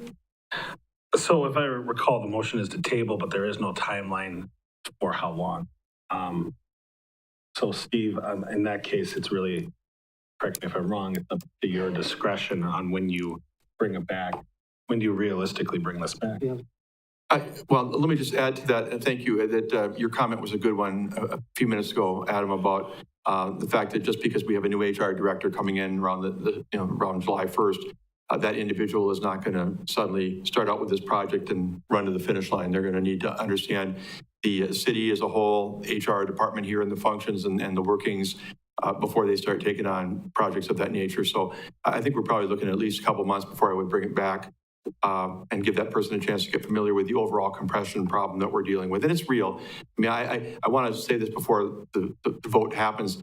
What fire and police management people are dealing with is a real problem, trying to incentivize people to aspire to these leadership positions. But, we're not going to solve it tonight. And I'm not sure the degree to which the pay study is going to solve it, but I think it's an important piece of it. And so coming back to where I started a minute ago, I would think I would bring it back sometime later this summer. I may follow up. So later this summer, a couple months. Yeah, I still think that's wishful thinking, but thank you for that information. Any more discussion? Please vote.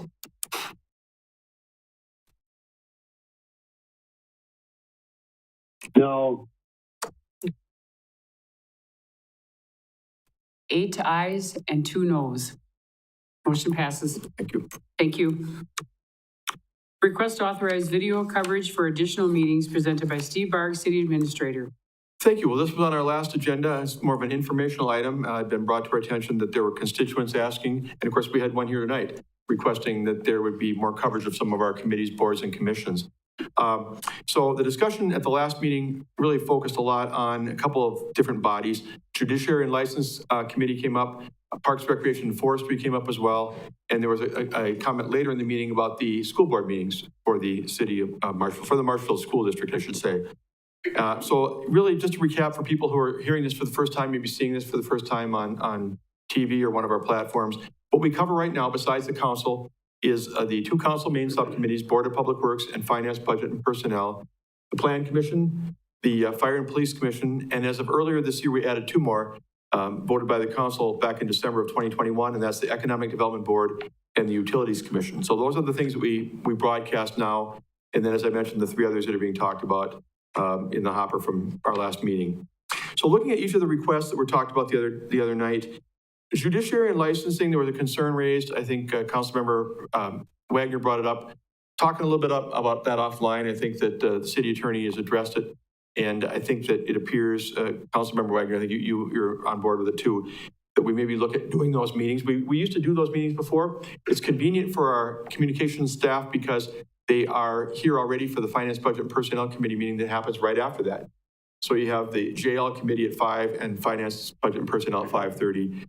So we would recommend that you move forward with authorizing and directing that those meetings resume on our cable TV and the associated platforms. Parks, Recreation, and Forestry, if you looked at my memo, I've been talking a little bit with Justin Casperson, our director of that department, along with Tom Laux, our communications director. At first, I suggested, based upon what Tom was saying, that if they could have the meetings here at the council chambers, it would be easier for our team, would work better. Could they do that? More input from both Justin and the Parks, Recreation, and Forestry Committee. They would rather have it at the Second Street Community Center because there they can be sitting in a more informal type of atmosphere. If you've ever been there in the wine room, it's more of a U-shaped table. And they kind of feel like sitting in an environment like this might not facilitate the kind of conversation that committee has. It's more formal in nature. Right now, Tom and Justin are working it out as far as how the sound and the video, where the cameras would be and how they could pick up all the various comments. But it appears as though that's workable. So my recommendation would be that you also direct those meetings to be covered by the cable or the communication staff. I'm going to touch on a part of that here in a moment. The school board, I talked to Ryan Christensen, the superintendent of schools. He indicated that they have no thought on their own of covering the meetings. They're not looking at doing it. But if the city wants to do it, if we want to, pay for the cost, whether that be staffing, whether that be equipment and resources, they're fine with certainly allowing us to set up and cover those school board meetings going forward. So my recommendation, but along with that, of course, there would be some cost because Tom is telling me that we're not well suited to do this. We're pulled and pushed in many ways. He would recommend that we pay someone what I guess would be about $75 a meeting to cover that. It would come out of the 235 communications fund, so it wouldn't come out of the general fund. It would come out of that so-called enterprise fund in a way to cover those school board meetings. They meet monthly. So I would recommend that we look at moving forward with a motion to approve all those. I do want to say, though, you probably have all seen the email from John White, who is the chair of the Parks, Recreation, and Forestry Committee, expressing some concerns. I will tell you that those concerns were also expressed by members of the Economic Development Board before we started putting their meetings on TV. And it may be shared by some other committee members, the theory being that people are less likely to share, they're less likely to open up and suggest ideas that might seem, a little off the wall if in fact they're going to be seen on TV and on websites and other places having, made those remarks. I'm kind of torn on that one. I get it. I want people to be able to free flow and express their thoughts of the meetings and really, like I said, brainstorm and develop ideas for improvement. On the other hand, they are doing business related to the city. It's business that bubbles up to this body ultimately in terms of expenditures and program ideas. So I can see that one either way. But my recommendation for tonight, which follows up on the meeting of second meeting in May, I would recommend that the council move forward with directing Judiciary and License, Park Recreation and Forestry, and school board meetings to be covered as set forth. Alderman Fisher? All right, I just saw a motion, so it should have. That just came in as soon as I said your name. Yes, yes. My motion would be to only add Judiciary and Licensing to the televised videos. Okay, thank you, Alderman Witzel. And I see Alderman O'Reilly has seconded the motion. And Alderman Fisher? Thank you, Madam Mayor. So I have a few comments. One, I'm fully supportive of Steve's recommendation of filming all three. You know, I've gotten into a discussion with people about this many, many times about filming government meetings, and I feel strongly that we need to give people as much access as possible to our meetings. I think COVID taught us that we need to have different ways to let people have public access. I think people have many different reasons why they may not feel comfortable coming into a public space.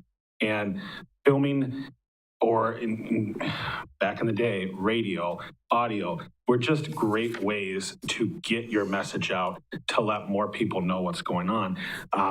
You hear the buzzword transparency. I have a love-hate relationship with that word. But at the end of the day, if you, and I'm going to say this, if you aren't comfortable saying something when the camera's on, maybe you shouldn't be saying it when the camera's off. And I feel strongly about that, and no one is going to change my mind.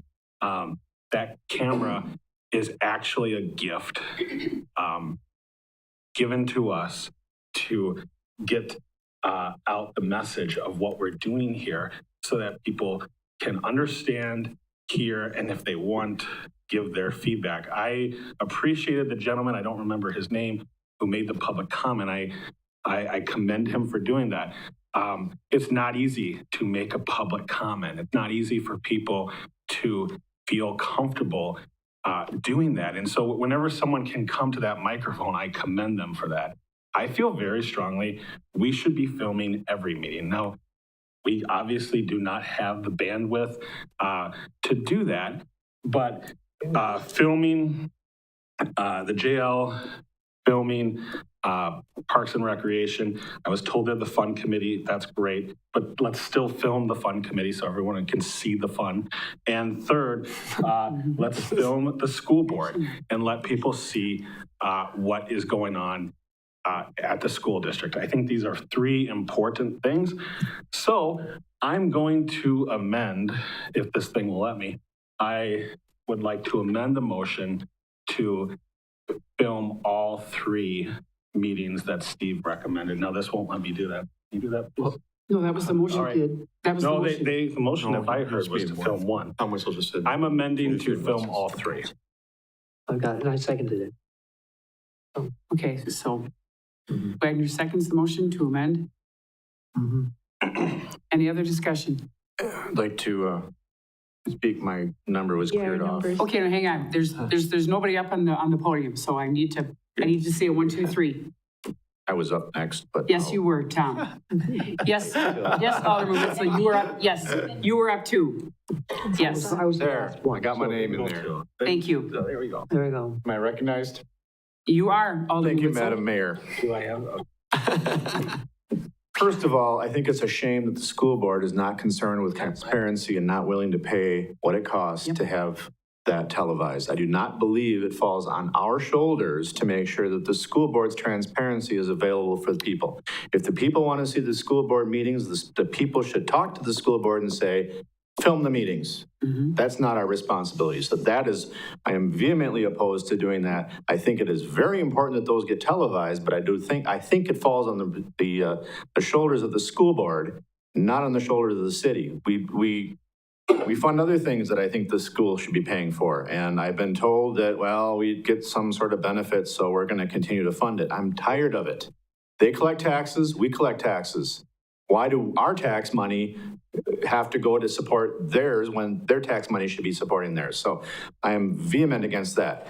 I am not all excited about Park and Rec. I don't think, and I'm sorry, I did serve on the committee for a few years.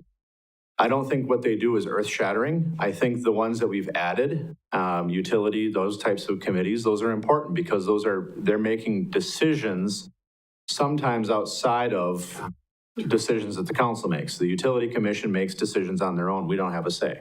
That's important to have out there. Let's get that televised. I'm glad we're televising it.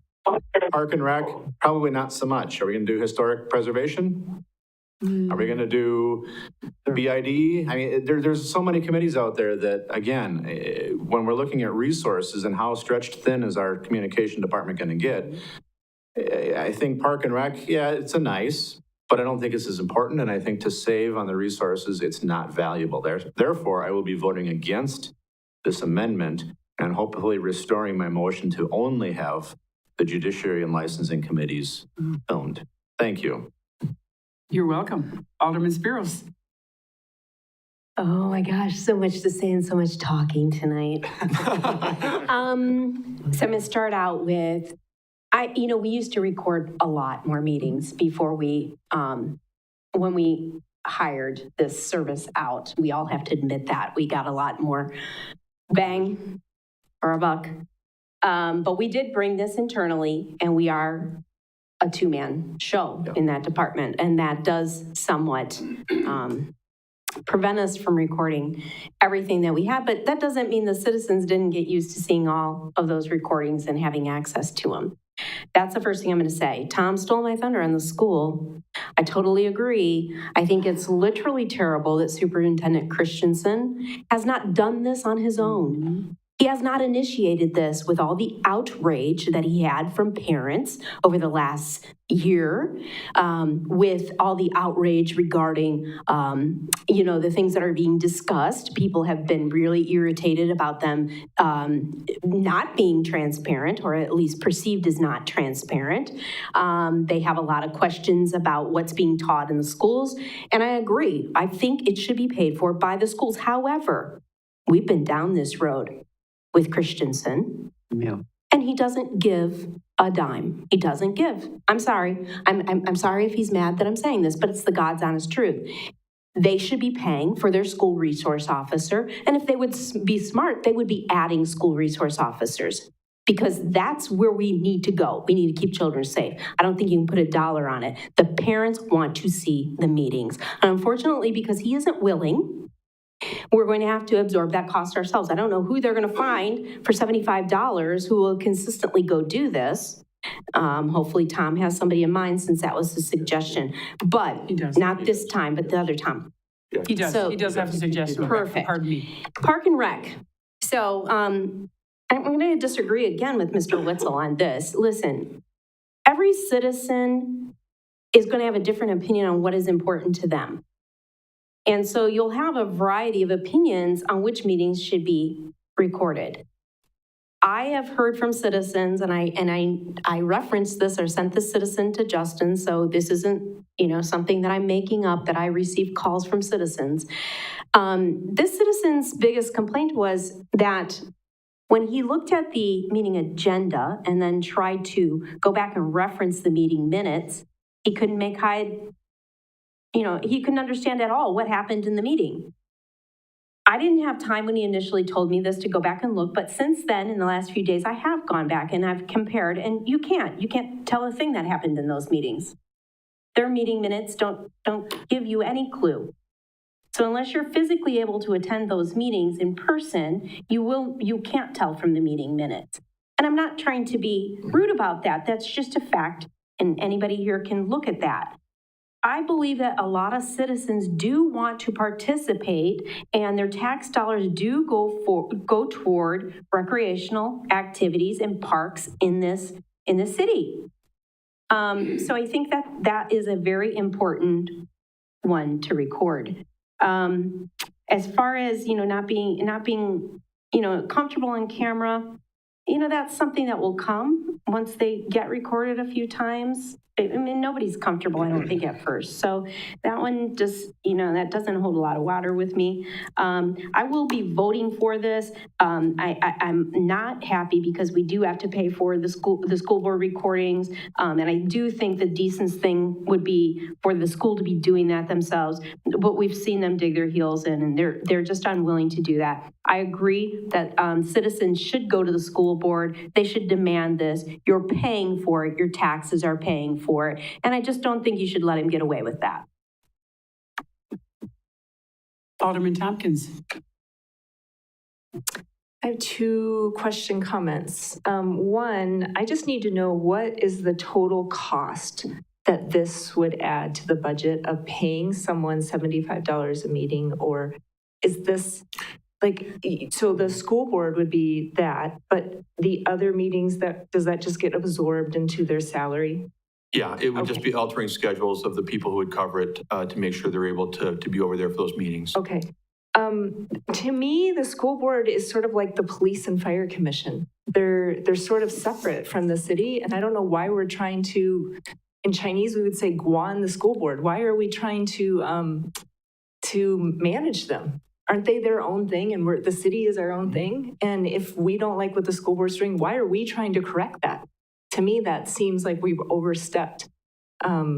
So, I mean, it would be like us saying that the police and fire need to start videoing, which would probably be helpful if they don't do that. They do. Do they? They do Okay. already, yep. But they probably pay for it themselves. No. No, we pay for it. Okay. You're talking about the Police and Fire Commission? Yeah. And we cover those. That's one of the ones we do. But we don't oversee the school board, do we? Correct. So why are we even talking about that? Alderman Wagner? Oh, thank you. Maybe I can help a little bit. The original intent was that the televised programs would be for the standing committees. Those are set up in the city policy as standing committees. We've expanded the definition of standing committees in the past few years, and it's gone to get other things. Even ad hoc committees, I guess, have been televised. So there's a very fuzzy line between a standing committee and a non-standing committee, but we blurred them before, but we'll do it again. The school board has reserved for it. There is one whole channel, public access channel reserved for the school board that, if I'm not mistaken, is still blank. Are they showing sports there now, or no? They quit that. But the reason that the public is after us to film the school board is it's our network. It's like we're NBC and we're not showing their favorite show. So we're gonna have to find some way of getting it, and that's why that we're messing with.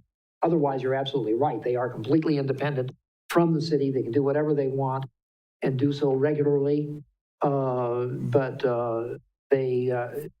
they want us to put to at least make the effort to film those school board meetings. As getting to the Park and Recreation, I'm just like Mr. Fisher. I got hung up on the fun committee thing a little bit. I found that a little bit insulting.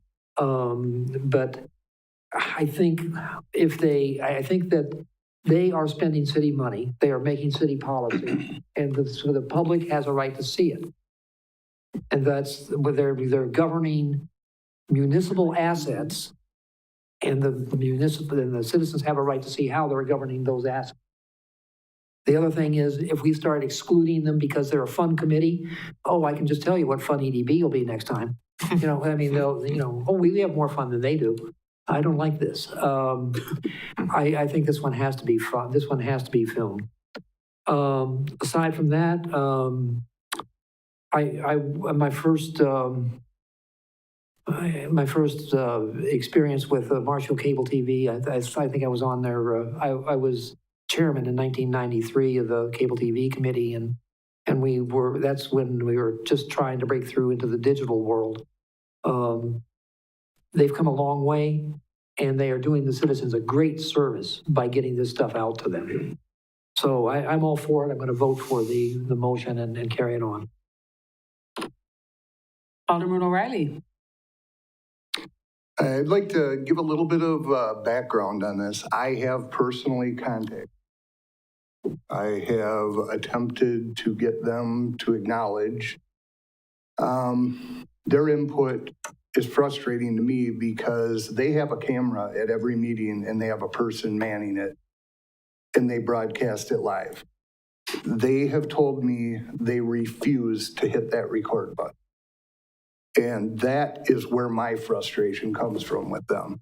I don't think it's fair to the citizens of this town. Historically, the city has done it before. And to be completely frank, the fact that they refuse to do it, I believe is all the more reason that we should be doing it, because I don't find that acceptable on any level whatsoever. Thank you. Alderman Fisher? Thank you, Madam Mayor. I won't beat a dead horse on the school board. I agree with a lot of the comments that have been previously made. But there's a hole, and I had a citizen just yesterday tell me if you film any one meeting, make sure it's the school board. So that's why I included it in my motion, because I keep hearing people say, we want the school board meetings filmed. As far as the other committees, I still stand, we should be filming every committee. Obviously, we can't. These three have been brought forth. At the end of the day, I agree. I believe it was Rebecca who said this, but someone said, every citizen's going to have their view of what an important committee is. And so I think it's wrong for us to say, well, this committee has greater priority than this committee. People have interests. People will have interest in Fire and Police Commission. People will have interest in historic preservation. People will have interest in every committee. So I wanted to state that. I also do serve as the rep, as one of the reps to the Economic Development Board. And you know what? That was pretty painless once we started filming. I really didn't sense anyone holding back at any great length. We still have the same conversation we have always had. I do not see conversation being squelched just because there's now a camera. I don't know about you, I kind of forget they're here. And because I'm so used to it. And at the end of the day, I think this is a great thing. I think we need to push this along and make this happen. Alderman Witzel. Thank you. To answer or to perhaps clarify something with my colleague on the other side of the room over there. School district levies their own taxes. They have their own board that's elected by the public. There's absolutely no connection that we have with the school board other than they tell us how much to put on our tax bill that we send out to the citizens. I'm still opposed to this. I still think it's the responsibility of the school district. I'm still sick and tired of the city picking up the pieces where the school district is falling short. If this passes, I think I'm going to be asking on the items for future agenda what it's going to cost to film every single committee, because I would like to make sure that every single citizen that has a committee that is of concern of theirs has the opportunity to have that filmed. So I would like to know what the resources are going to be needed for filming every single committee, because the Park and Rec is important. I think historic preservation is important. I think library committee is important. I think BID is important. I think, well, maybe not Main Street Marshfield, because I don't know how much we have involved in that, but I think we can continue on going through the list. And I'd just like to know what the resources are going to be required to make sure that we get everybody's committee on film. Thank you. Alderman Paschal. In the same vein as... Oh, I'm getting real salty. In the same vein as Mr. Witzel, I will keep my comments brief here. I've heard almost everybody say the same thing, which is various people want to see various things. We have a communications committee. I would suggest that the communications committee send out some form of communication to the community and find out what people want to see, and we broadcast what they want to see and forget about the stuff that they don't care about. Great point. Thank you. Anyone else? Now, I would like to, okay, Rebecca? I just have one thing to follow up. because this is a possibility. We can do these meetings and you can see how many people viewed your meetings. So if we do this for several months and no one's viewing them, one view, something like that, we can revisit this and, you know, shuffle things around if that's possible. I just want to let everybody know that that option is out there. That technology is available. Oh, okay. Then Mr. Handler. Yes, Mr. Handler. I call the question. Thank you. Thank you very much. We call the question and I need to know what the question requires is. a I am second. so I'll sorry. second I am all full of it. I second. Oh, there's so much like. Can we get a second? Yes, we have a motion by Fisher, seconded by Alderman Wagner. Are we, and again, we have a motion to call the question. And we have a motion to call the question, and the With question a is. second by Tompkins, that we call the question and take the vote. So we will please do that by voice. Fire. Oh. There. We're calling the question.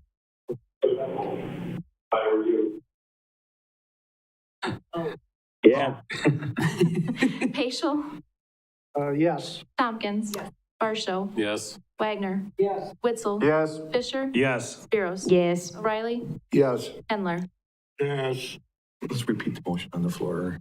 So Repeat the the motion, motion on the floor is to amend the original motion and record all three meetings that were discussed. That would be the Judiciary Licensing, Parks and Recreation, and School Board. That is currently with a motion from Mr. Fisher and a second by Alderperson Wagner. Any more discussion? Can't. That's true. Call the question. Seeing none, please vote.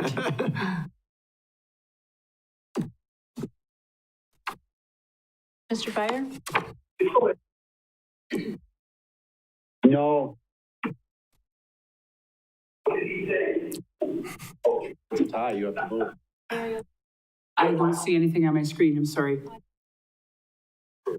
She has to vote. The tie, she has to vote. How did you vote? You voted the tie in favor.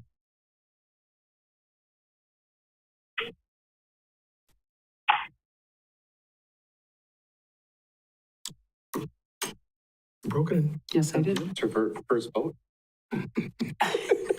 It's historic. Yes, it is. Pardon me? Actually, he amended the It's been motion for just replaced, jail. though, right? So now Been this is going to replaced. replace that motion. So the original motion for the original will be, That was what was on the table was to amend. Now you're back. Now we're back to the original motion, which is to, yes. with the amendment. Wow, okay.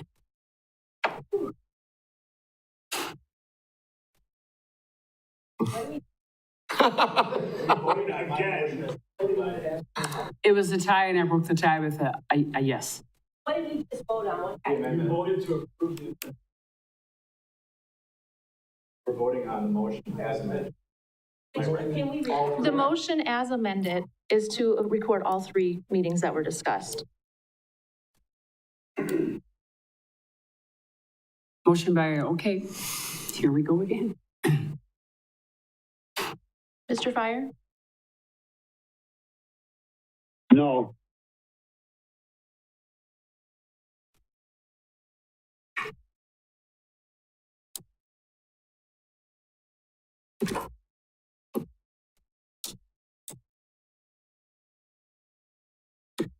Passes.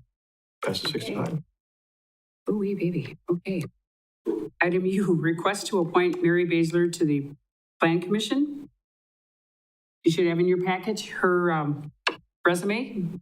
We voted last time and now this is the time to vote for her on the Plan Commission. Motion by Alderman Fisher, second by Alderman Spiros. Any comments? None seeing, please vote. Yes. Thank you all ayes. Next up, a request to appoint Kayla Marks to the Library Board, presented by me. Again, you have her resume in your packet, and we are not taking action on this item until the June 28th meeting. Next, item W, adjourn to closed session pursuant to Wisconsin Statutes, Chapter 19.851E, deliberating or negotiating the purchasing of public properties, the investing of public funds, or conducting other specified public business, whenever compensation or bargaining reasons require a closed session. Possible assistance for project located within TIF District 10. And closed session pursuant to Wisconsin Statute, Chapter 19.851G, conferring with legal counsel for the governmental body who is rendering oral or written advice concerning strategy to be adopted by the board with respect to litigation in which it is or is likely to become involved. Update on legal matter involving an insurance claim. Motion by Alderman Witzel, seconded by Alderman Paschal. We're in closed session.